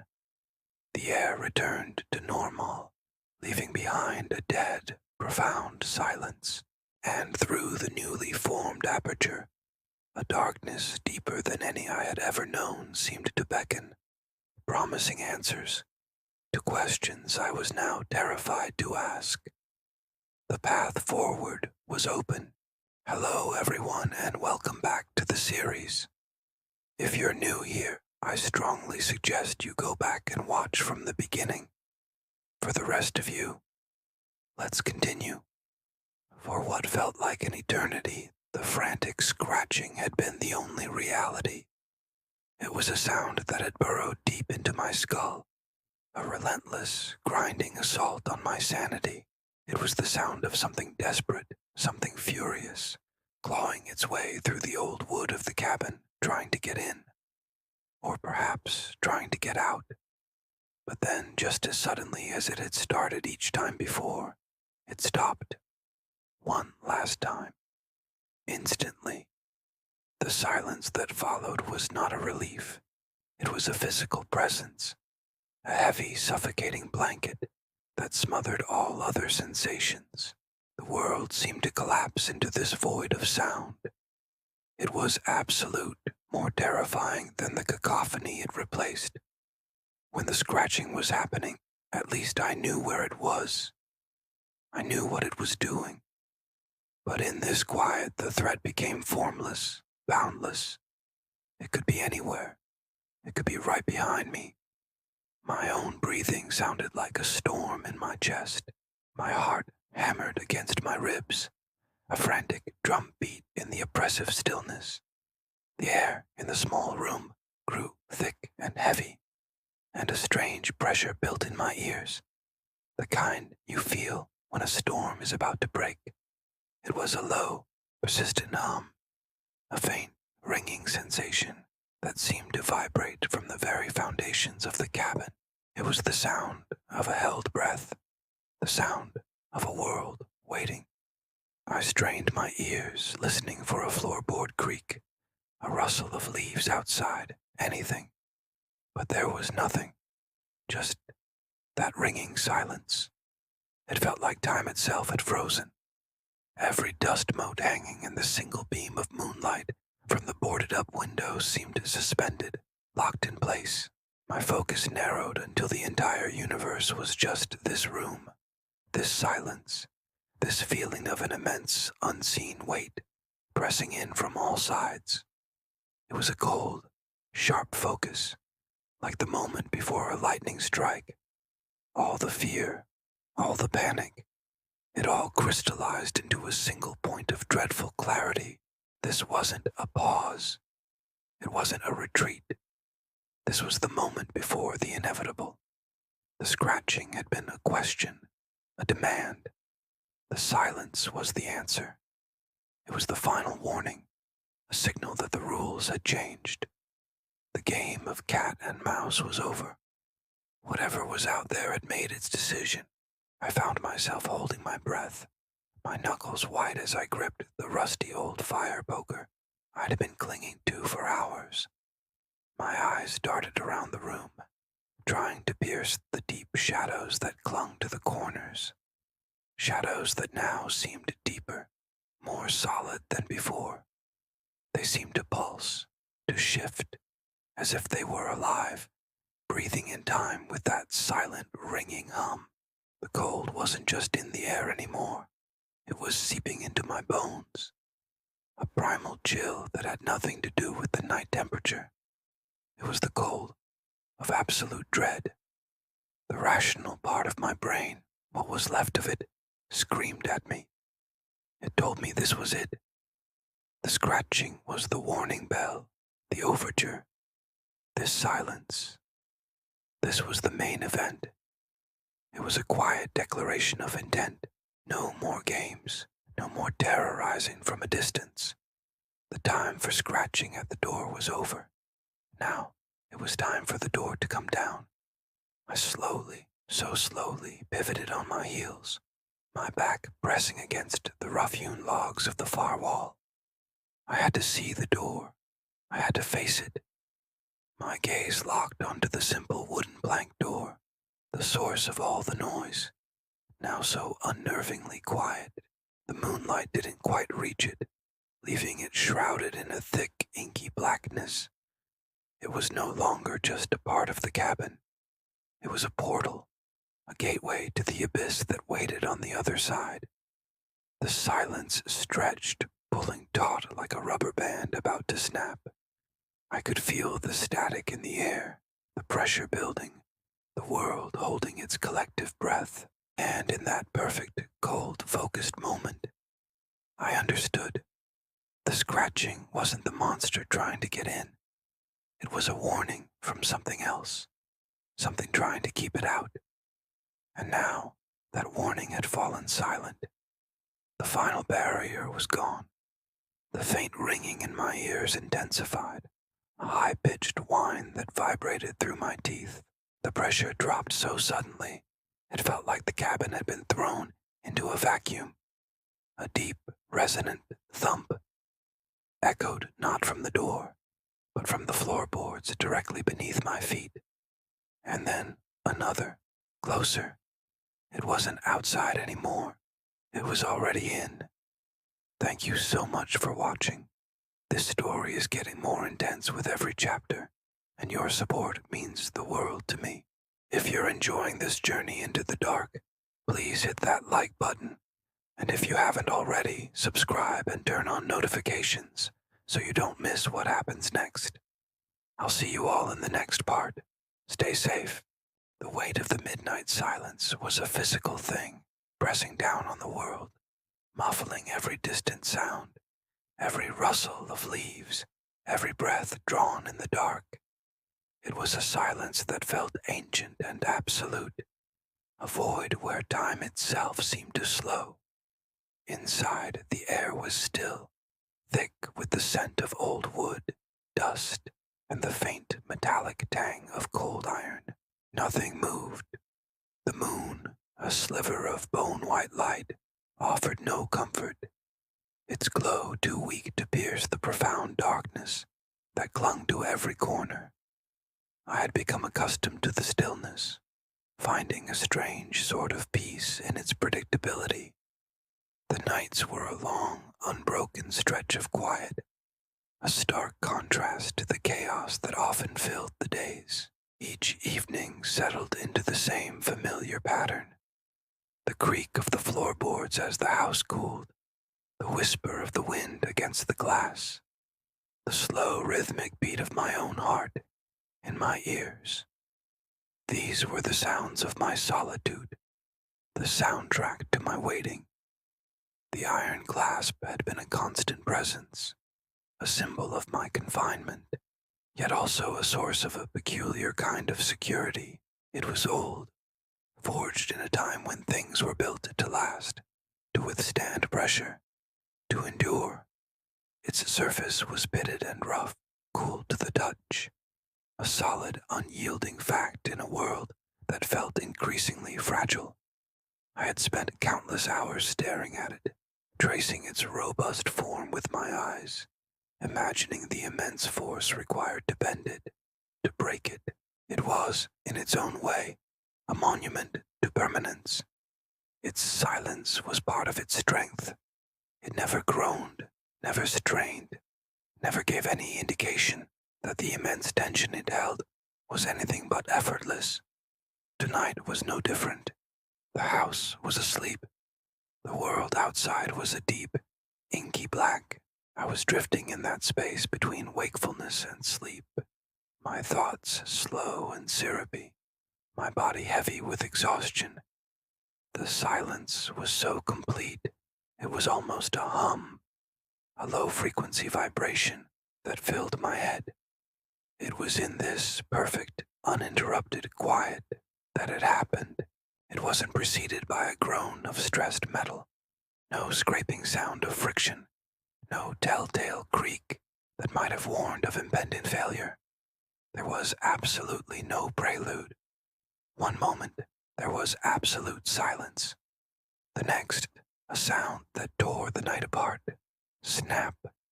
The sound was violent, explosive, a whip crack that shattered the stillness into a million pieces. It was louder than anything I had ever heard in this place, a brutal intrusion into the sanctity of the quiet. It was a sound like the bone shattering under a heavy boot heel, sharp, instantaneous, and sickeningly final. It wasn't the sound of something giving way, of yielding or unlocking. The iron clasp hadn't surrendered. It had simply broken, snapped clean through. The echo of it was immediate and physical, a shockwave that slammed into my chest and made my heart lurch, then hammer against my ribs like a trapped bird. Adrenaline, cold and sharp, flooded my veins, chasing away the last vestiges of drowsiness. My eyes flew open, staring into the impenetrable darkness, but I could see the event replaying in my mind's eye. The solid iron, once a symbol of unbreakable strength, now fractured, its integrity obliterated in a single, catastrophic moment. The sound didn't just break the silence, it annihilated it. The quiet that rushed in to fill the void afterwards was different. It was no longer peaceful. It was a tense, listening silence, charged with the energy of what had just occurred. It felt fragile, thin, as if the slightest movement might cause it to shatter as well. Every nerve in my body was on fire, every sense straining to decipher the aftermath. I remained frozen, scarcely breathing. My ears rang with the ghost of the sound, that sharp, percussive crack, a sound of finality, a sound of change.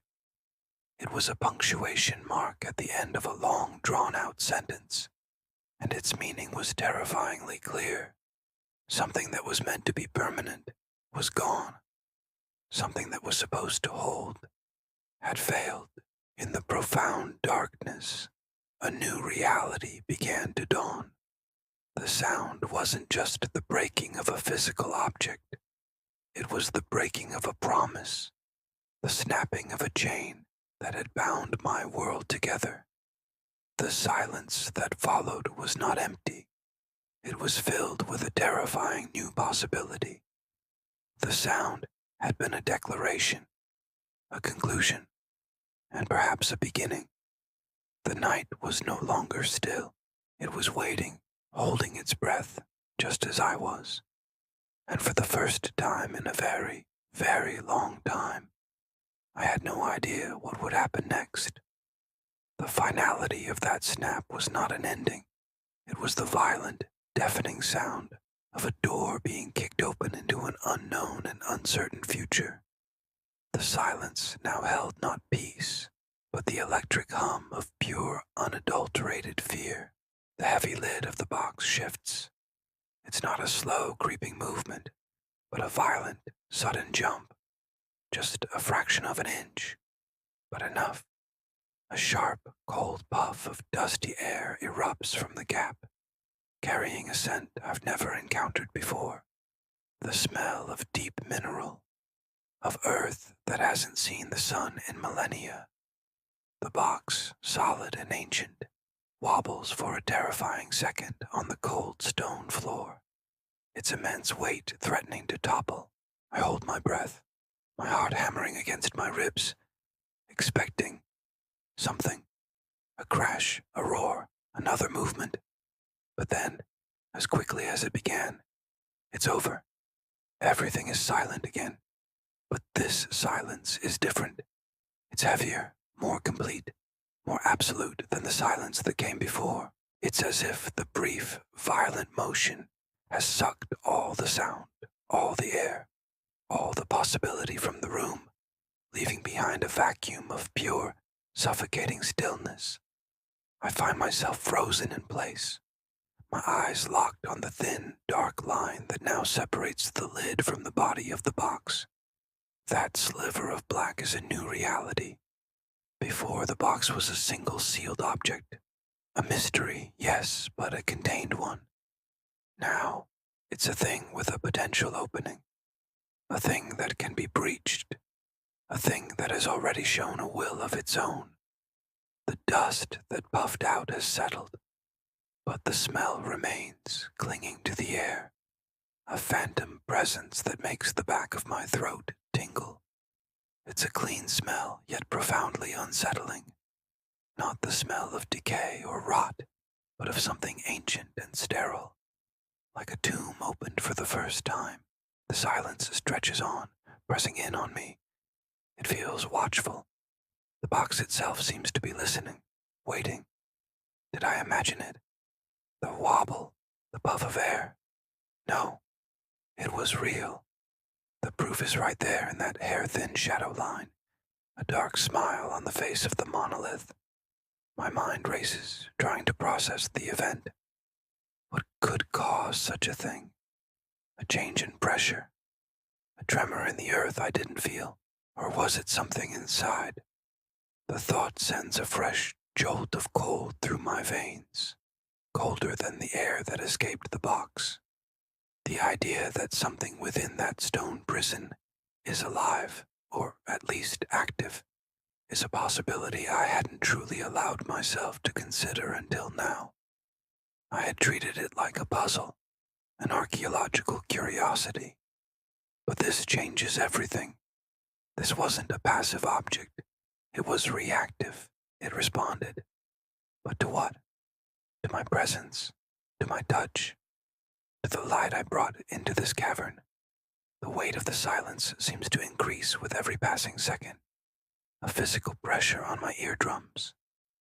I strain my ears, listening for a repeat performance, for a scrape, a click, anything. But there is nothing, just the profound, unbroken quiet, and the new, terrible knowledge that the box is not as dormant as I believed. Slowly, cautiously, I begin to move again. My limbs feel stiff, reluctant. Every step I take is deliberate, measured, my boots making no sound on the dusty floor. I circle the box, keeping a respectful distance, my flashlight beam tracing its edges. I examine the line where the lid shifted. It's uniform, precise. The gap isn't wider in one place than another. It's as if the entire lid lifted perfectly vertically and settled back down, just slightly off-center. There are no scrape marks, no signs of friction. It was a clean, impossible lift. How?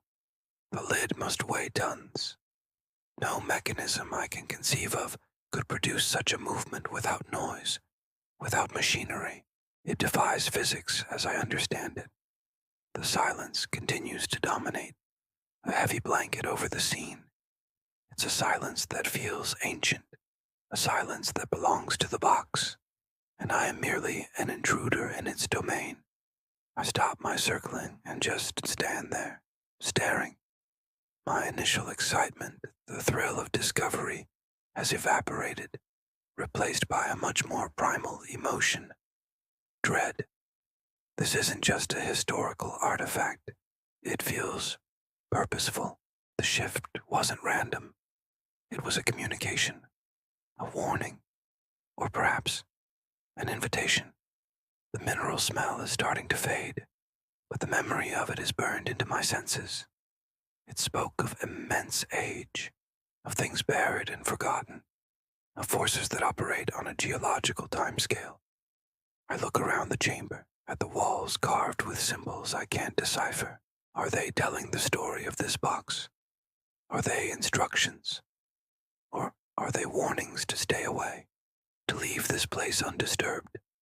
The stillness is unnerving. It's the kind of quiet that precedes a storm, a tension in the air so thick you can almost taste it. The box sits there, impassive, its secret held just a little less tightly than before. My hand goes to the small toolkit I carry. A crowbar, a hammer, utterly useless against this thing. Bringing tools here felt proactive, smart. Now it feels laughably naive, like bringing a toy shovel to excavate a mountain. Whatever is at play here is beyond brute force.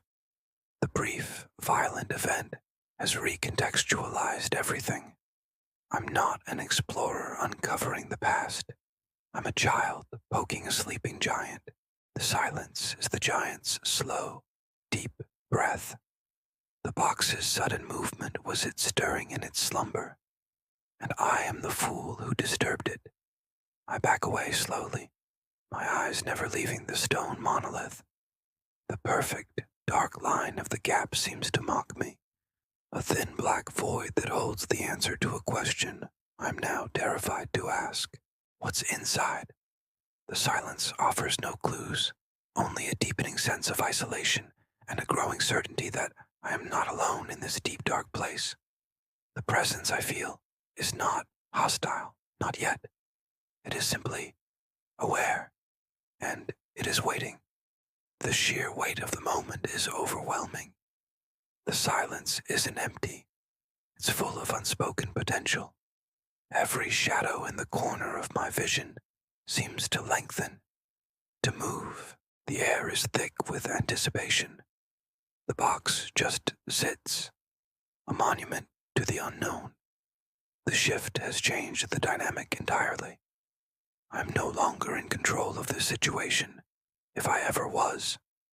I'm a participant in something that started long before I was born, and will likely continue long after I am gone. The cold puff of air was the exhalation of an ancient lung, and the silence that followed is the intake of breath, a pause before the next action. My own breathing is shallow, ragged in the crushing quiet. I need to think, to make a plan, but my thoughts are scattered, consumed by the image of the lid jumping, the smell of deep earth, and this all-encompassing watchful silence. The box remains still. It has made its move. Now, it seems, the next move is mine, and I have no idea what it should be. The silence presses in, heavier and more complete than anything I have ever known.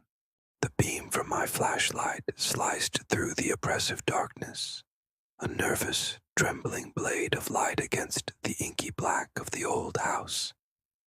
I swept it across the room, past the shadowed furniture that looked like sleeping beasts, finally letting it rest on the hearth. My heart hammered against my ribs, a frantic drumbeat in the chilling silence. There it was, the box, the heavy lid, which had been so firmly sealed just moments before, now rested fully ajar.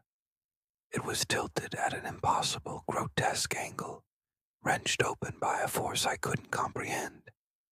The ancient wood, once so sturdy, was splintered and broken along the lock. Someone, or something, had been desperate to get inside.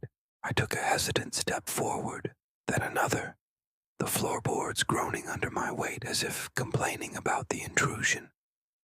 The air grew colder, thick with an unseen presence that made the hairs on my arms stand on end.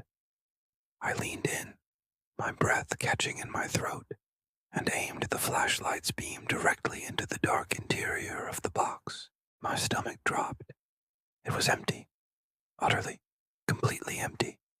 There was nothing inside, no hidden treasure, no ancient artifact, no long-lost secret, nothing but a fine, powdery gray dust that clung to the polished inner walls of the box like a faint, ghostly residue.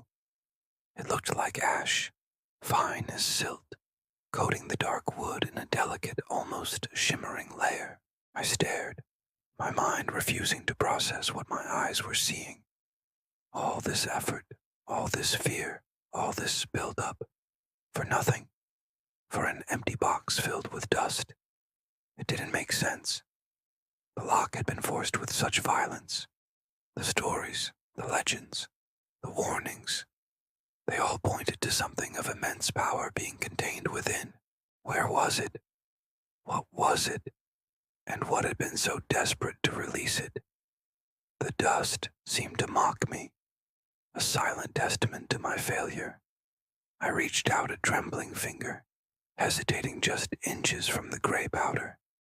It seemed to pulse with a faint, almost imperceptible energy in the beam of my light, as if it wasn't just dust, as if it was the remnant of something that had been there for centuries, waiting. A sudden, sharp creak from the floorboards directly behind me shattered the stillness. I froze, every muscle in my body tensing. My blood ran cold. I wasn't alone in the room. The dust in the box wasn't the only thing that remained. Whatever had been inside the box, I had a sickening feeling that it hadn't gone very far at all.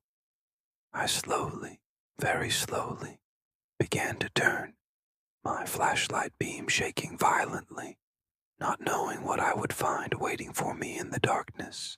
The air in the room had shifted entirely. What was once the familiar musty smell of ancient stone and forgotten things was now overwhelmed by something new, something sharp and acrid that clawed at the back of my throat.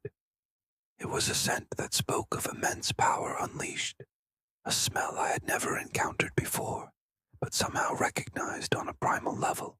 It was the concentrated essence of millennia-old dust, disturbed from its eternal slumber, not just stirred, but violently agitated, its particles still vibrating with a strange energy.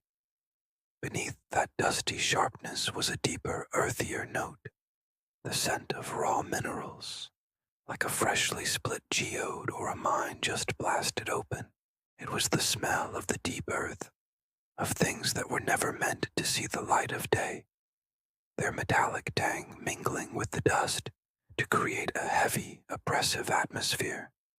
It felt ancient, as if we had inhaled the very breath of the planet's core. The aroma was so thick, so substantial, that I could almost taste it. A gritty, mineral-rich flavor that coated my tongue and made my teeth ache. But the most unsettling component of this new olfactory landscape was a clean, almost sterile smell that defied the age and decay surrounding us. It was the scent of ozone, crisp and electric, like the air after a violent lightning strike. It was the smell of pure energy, of a massive, latent force being expelled in a single explosive moment. The air crackled with the memory of it, a tangible static that raised the hairs on my arms. It was as if a storm had been contained within these four walls, a tempest of power that had finally broken free, leaving behind only its ghostly, electrifying signature. This wasn't just a smell, it was a story told in scent. It was the narrative of a seal being broken, of a long imprisoned energy suddenly released from its bindings. The dust was its cage, the minerals its foundation, and the ozone was the raw, untamed power that had been held within. Every breath I took was an inhalation of this event, a direct communion with the forces that had just been at play. The room was no longer just a chamber. It was the epicenter of a profound and irreversible change, and the very air was a testament to what had been done. I looked around, trying to reconcile the sight of the room with this overwhelming sensory information. Everything looked the same, yet everything felt different. The scent was a constant reminder that an invisible line had been crossed. The release had been silent, unseen, but its fragrance was deafening, a screaming announcement that the world we knew had been fundamentally altered. The acrid smell was the smell of consequence, the perfume of a door being opened that could never again be closed. It clung to my clothes, my hair, my skin, marking me as a witness, a participant. The sharpness began to recede slightly, not fading, but rather blending into the background hum of the room. My senses, overloaded and stunned, started to adjust, distinguishing the individual notes more clearly.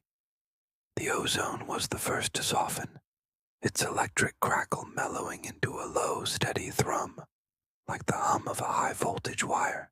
It was no longer the scent of an explosion, but the lingering presence of the power that caused it.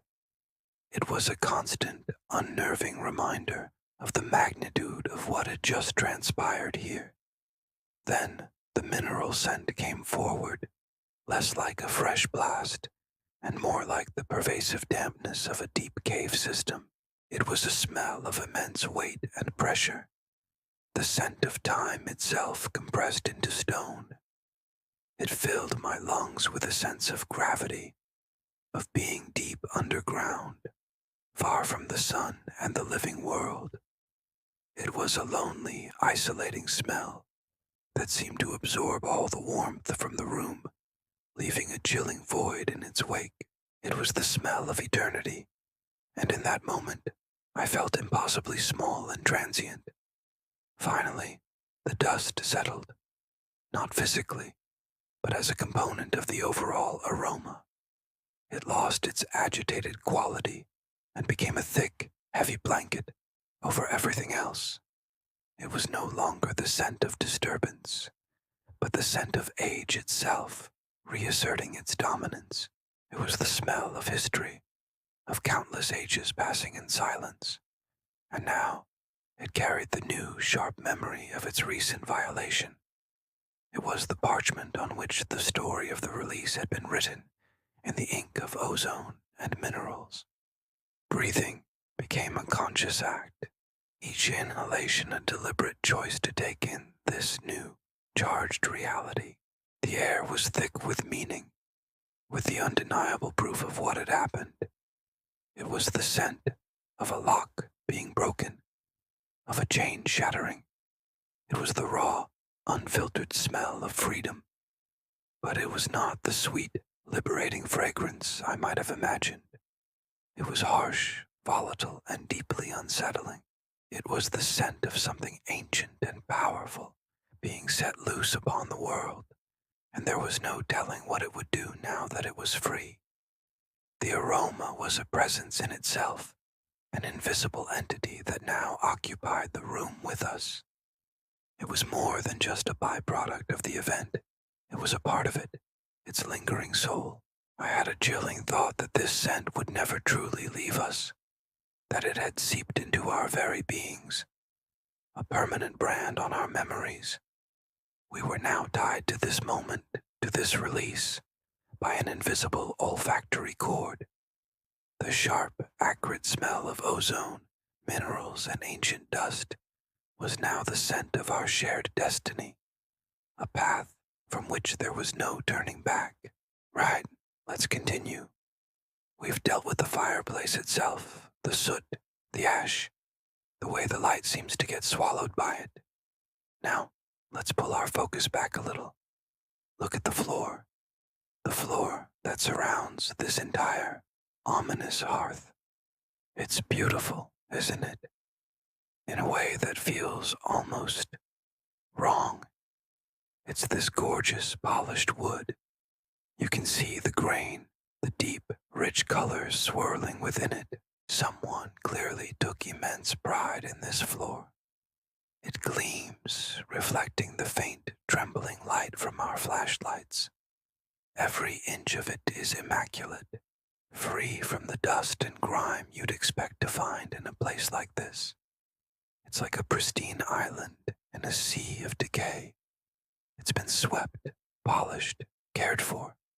This level of cleanliness is completely out of sync with the rest of the room, the cobwebs hanging from the ceiling, the thick layer of dust on the furniture, the general air of abandonment. It all screams neglect. Yet here, around the very heart of the house, is this perfect, shining floor. It makes you wonder why. Why this specific area? It feels deliberate, like a stage that's been meticulously prepared for a performance. The rest of the house is left to rot. But this spot, this sacred or perhaps profane circle around the hearth, is maintained. It's unsettling. The contrast is jarring. A clean floor in a dirty house is more suspicious than a dirty floor. It tells a story. It suggests recent activity. It suggests someone wanted this area to be spotless for a very specific reason.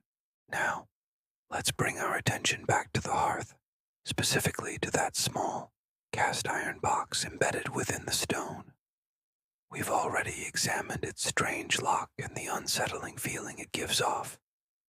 But now, look directly beneath it, right there, under that little slit-like opening on the box's front. The polished wood is no longer perfect. The perfection is broken. There's something wrong. Do you see it? It's a mark, a stain. It's small, easy to miss if you weren't looking for it. But now that you see it, you can't look away. It's a disruption on this otherwise flawless surface. It's the one thing that doesn't belong. Let's get closer. Carefully. We don't want to disturb whatever this is. It's a slight wet mark, but it's not water. Water would have evaporated or soaked into the wood differently, leaving a pale ring. This is different. It's a dark, viscous stain. Viscous. That's the word. It implies thickness, a stickiness, It looks like something thick and oily has dripped from the small opening of the box and landed on the floor. It's almost black in the dim light, but there's a hint of a deep, dark red to it, like old wine or something else. It looks almost like it's still wet, glistening under our lights. Where the edges of the stain meet the floor, you can see how it has reacted with the thin layer of dust that managed to settle even on this clean surface. The dust has clumped together, absorbed by the liquid, creating this dark, gritty paste. It looks organic. It's not motor oil. It's not grease. The shape of the drip suggests it fell from a single point, directly below the slot in the iron box. A single, slow, thick drop that oozed out and splattered. It's a stark, ugly blemish on the beautiful wood, a focal point of wrongness in this strangely pristine area. What could possibly be inside that box to produce a leak like this? The implications are chilling. A sealed iron box embedded in a fireplace in an abandoned house is one thing, but a sealed iron box that is actively leaking something dark and thick, that's a whole new level of terrifying. It means whatever is inside isn't static. It's not just an old forgotten object. It's something active. Something is changing in there, decomposing, melting, reacting. The possibilities all race through your mind, and none of them are pleasant. This stain isn't a remnant of the past. It feels like evidence of the present.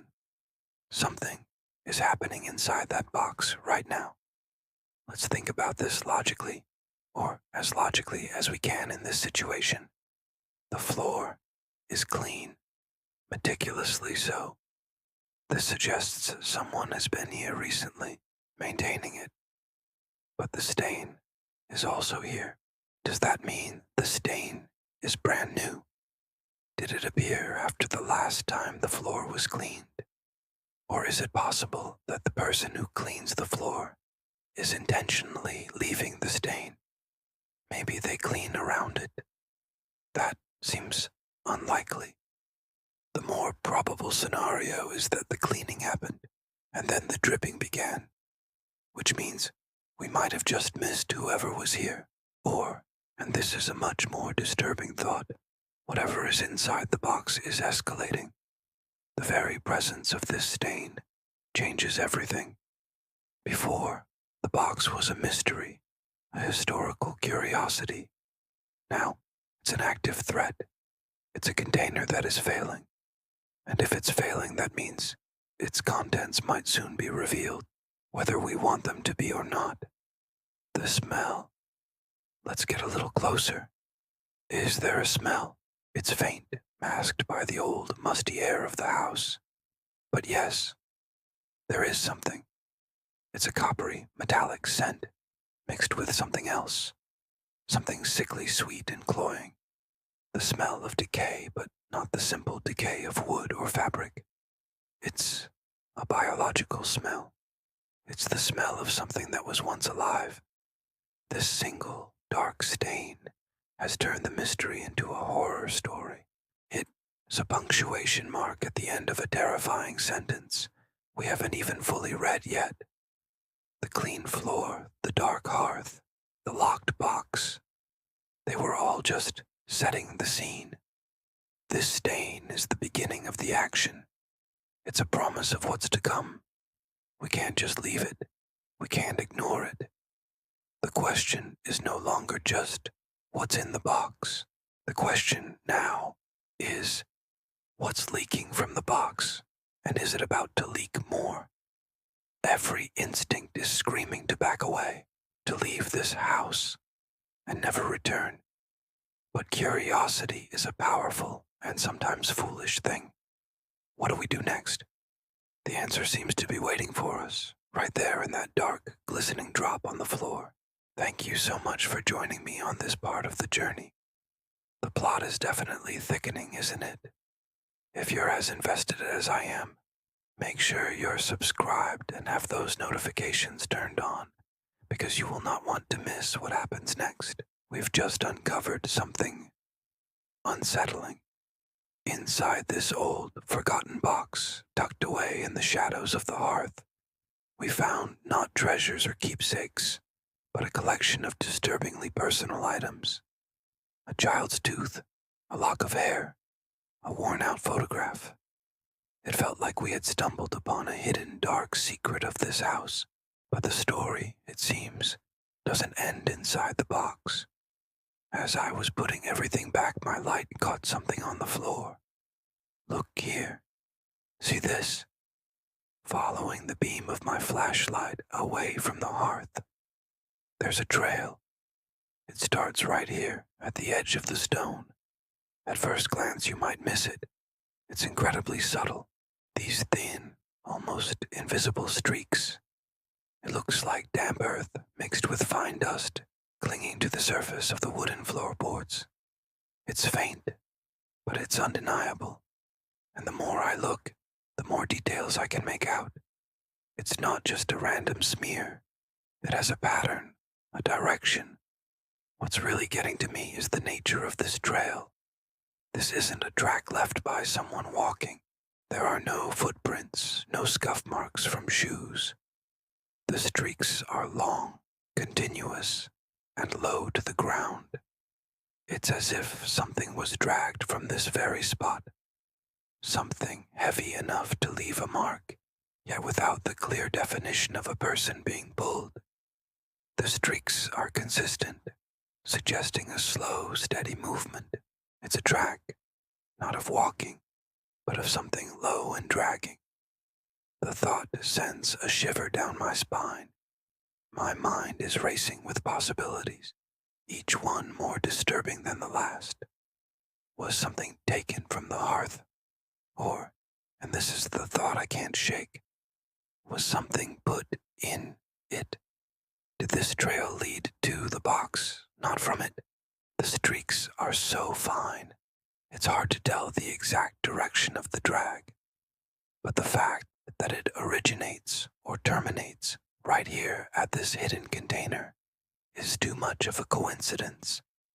It connects the strange contents of the box to a physical event, something that happened right here on this floor. I have to follow it. I know it might seem reckless, but I can't just leave this unresolved. We have to see where this leads. The trail heads away from the fireplace, deeper into the main living area of the cabin. It's like a ghostly breadcrumb trail, a whisper of a story that this house is desperate to tell. The dust and earth seem to cling more tenaciously to the older, more worn parts of the floor, creating a faint, dark line against the aged wood. It's almost like the house itself has a scar. As I follow the path, it curves slightly, moving around the old armchair that sits in the middle of the room. This detail is significant. It means whatever or whoever made this trail navigated the space. It wasn't just a straight pull, it was deliberate. The path avoids the furniture, hugging the shadows along the wall. It's as if it was trying to remain unseen, even in an empty house. The quiet of this place is deafening right now. Every creak of the floorboards under my feet sounds like a cannon shot. The trail continues, persistent and unnerving. It leads me past the main living space and towards the hallway that connects to the other rooms. The darkness down that hall seems thicker, heavier. My flashlight beam cuts into it, but the shadows dance and retreat, never fully disappearing. The streaks on the floor are becoming a bit clearer here, as if more pressure was applied. I can see individual grains of soil now, little specks of the outside world, brought inside for some unknown, sinister purpose. What could have been dragged that would leave a trail like this? It's not wide enough for a person's body unless they were bundled up tightly. A heavy sack, perhaps, a rolled-up carpet. But why would it be damp? Why the earth? It feels elemental, primal, like something was literally dragged out of the ground and brought into this home. The implications are chilling. This is no longer just about strange objects in a box. It's about a physical, tangible event that transpired here. I'm at the entrance to the hallway now. The trail doesn't stop. It carries on, leading into the pitch-black corridor. I'm going to have to go in. My heart is pounding. Every instinct is telling me to turn back, to leave the box, leave the trail, and get out of this house. But my curiosity and a sense of needing to understand what happened here is stronger. I feel like we're on the verge of a significant discovery, and I have to see it through, for better or for worse. Okay, deep breath. I'm heading into the hallway. The air is colder here, and there's a faint, musty smell I didn't notice before. It's the smell of damp soil and decay. The trail is my only guide. Let's see where this dark path takes us. Stay with me, everyone. We're doing this together. I'm not sure what we'll find at the end of this, but I have a feeling it is going to change everything we think we know about this place. Thank you so much for watching and for being a part of this investigation. Your support means the world to me, especially in moments like this. If you haven't already, please consider hitting that subscribe button and turning on notifications so you don't miss what happens next. I have a feeling things are about to get even more intense. Stay safe, and I'll see you in the next video. The trail left by the creature was unlike anything I had ever seen. It wasn't a footprint, not a drag mark, but a glistening, almost phosphorescent line that seemed to hum with a faint, internal energy. It meandered across the floorboards, a shimmering ribbon of something not of this world.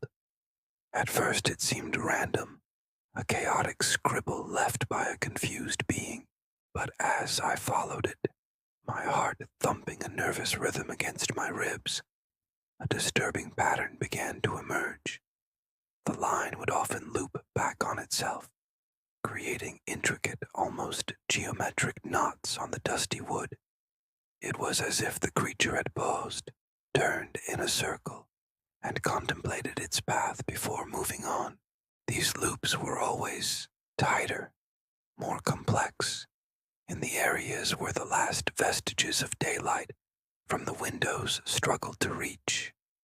It was an unsettling calligraphy, a language I couldn't read, but whose meaning I could feel in the sudden chill that had settled in the room. Then there were the pools. Every few feet the trail would widen, congealing into a small, moist clump that pulsed with a soft, milky light. When I dared to lean closer to one, the air grew thick and heavy, smelling of damp earth after a thunderstorm and something else, something metallic and vaguely sweet, like ozone and honey. The moisture wasn't just sitting on the surface. It seemed to have soaked into the very grain of the wood, leaving a dark, permanent stain, a brand. Each pool was a punctuation mark in this bizarre sentence, a brief, silent pause in the creature's inexorable journey. I resisted the urge to touch it, a primal instinct screaming at me that contact would be a profound mistake. The most unnerving aspect, however, was the direction. My own instinct was to stay in the light, to cling to the warmth filtering through the grimy panes of glass. It was the human instinct, the animal instinct. Light equals safety, warmth equals life. But this trail defied that fundamental law. It led with an unnerving, deliberate purpose directly away from the last patch of sunlight, slanting across the floor. It steered clear of the warm spot where a sunbeam had rested just moments before. Its destination was singular and absolute, the impenetrable inky blackness of the hallway. The hallway was a maw, a void within the house. The light from the room seemed to bend away from its entrance, refusing to penetrate more than a few inches past the threshold. It was a solid wall of shadow, silent and waiting. The creature had not stumbled into it by accident. It had sought it out. It was moving from the familiar world of light and warmth into a realm of utter darkness, and it was leaving a path for me to follow. Every step I took brought a new wave of cold. It wasn't just the absence of sunlight. It was an active, biting chill that emanated from the hallway's opening. The glistening trail shone brighter as it approached the darkness, its pale light the only thing visible against the profound black. It was a lure, a beckoning finger of light leading into an abyss.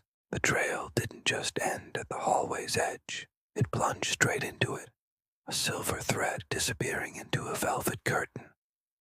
I stood at the precipice, the boundary between the known and the terrifyingly unknown.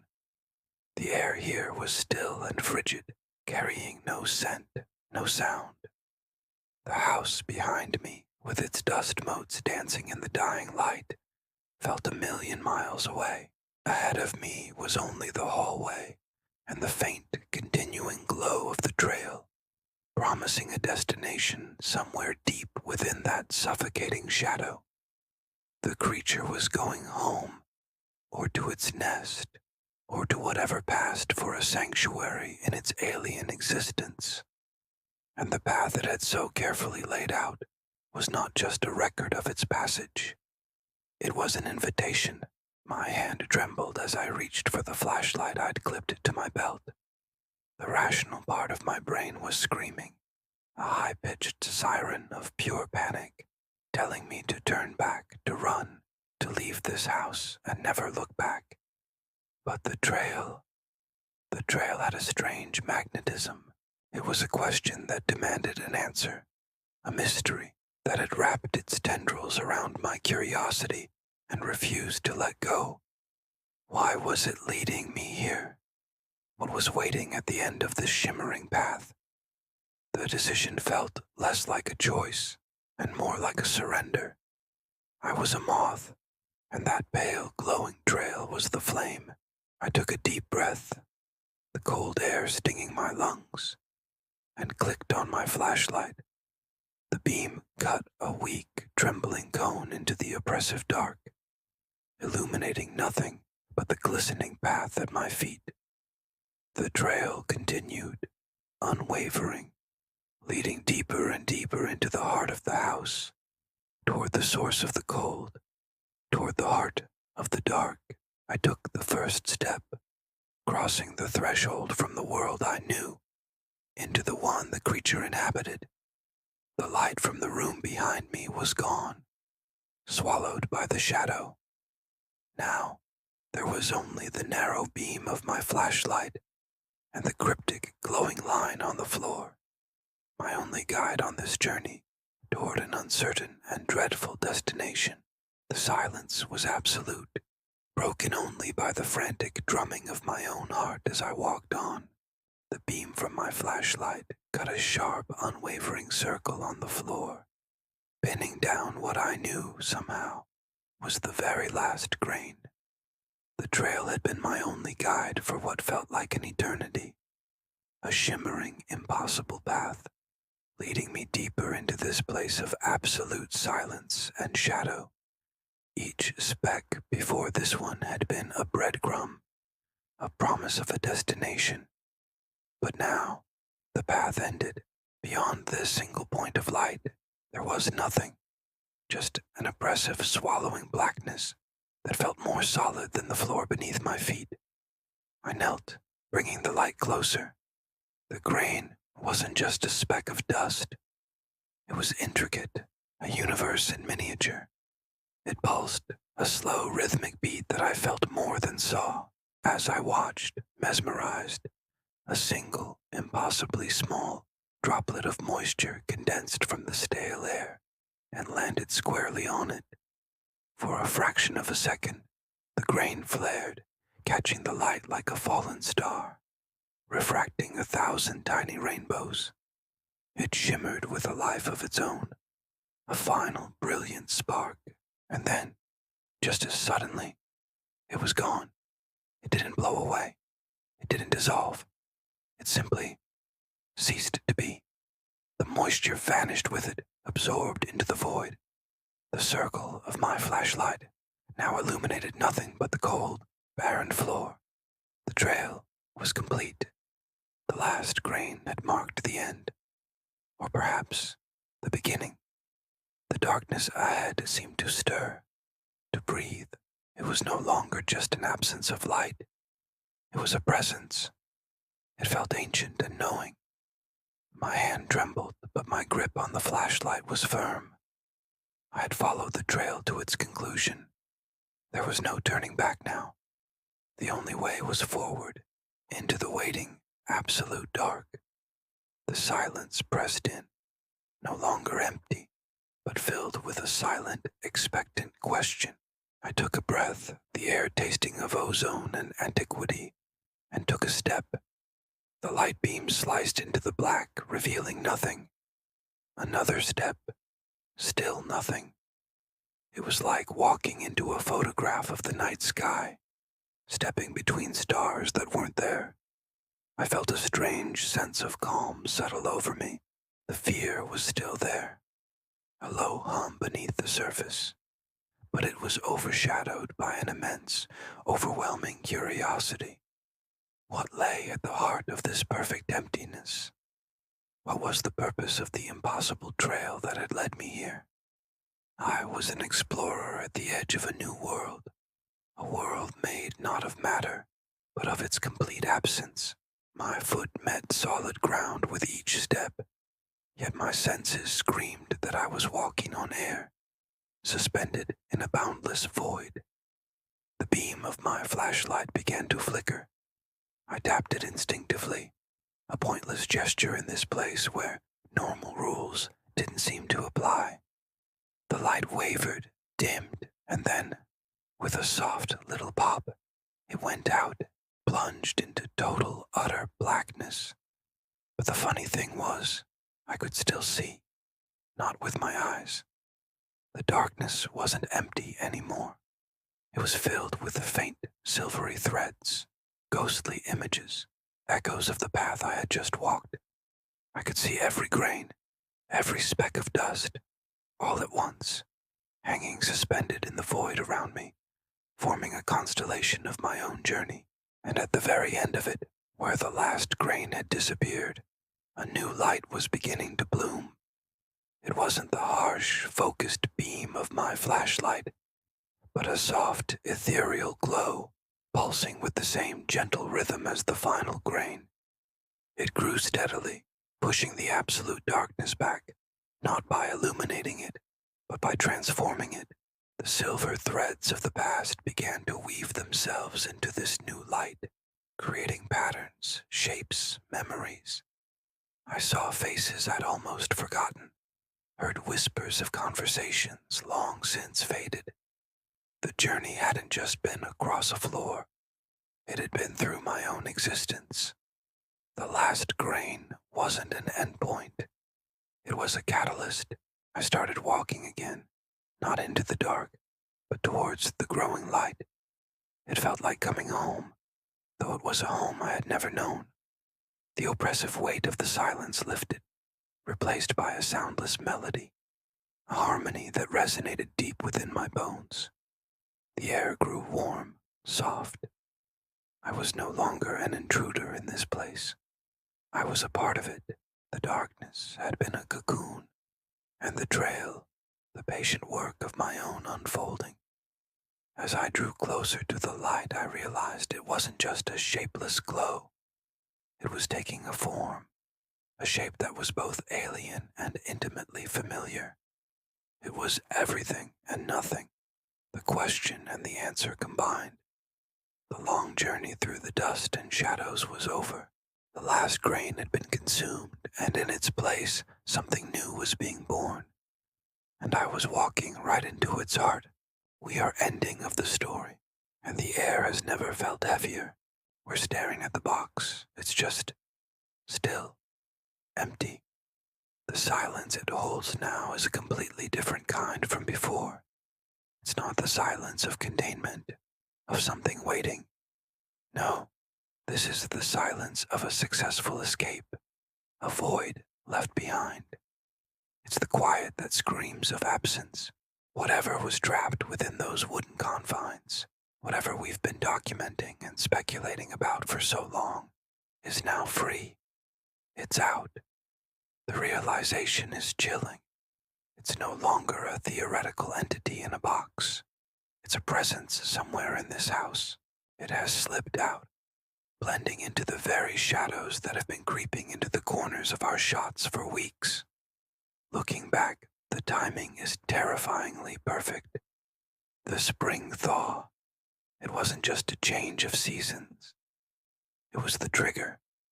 The warmth, the melting ice, the first signs of life returning to the world outside. It was all a signal for this thing, a precise, calculated moment of revival. It used the natural cycle of the world to orchestrate its own rebirth, its own release. This changes everything.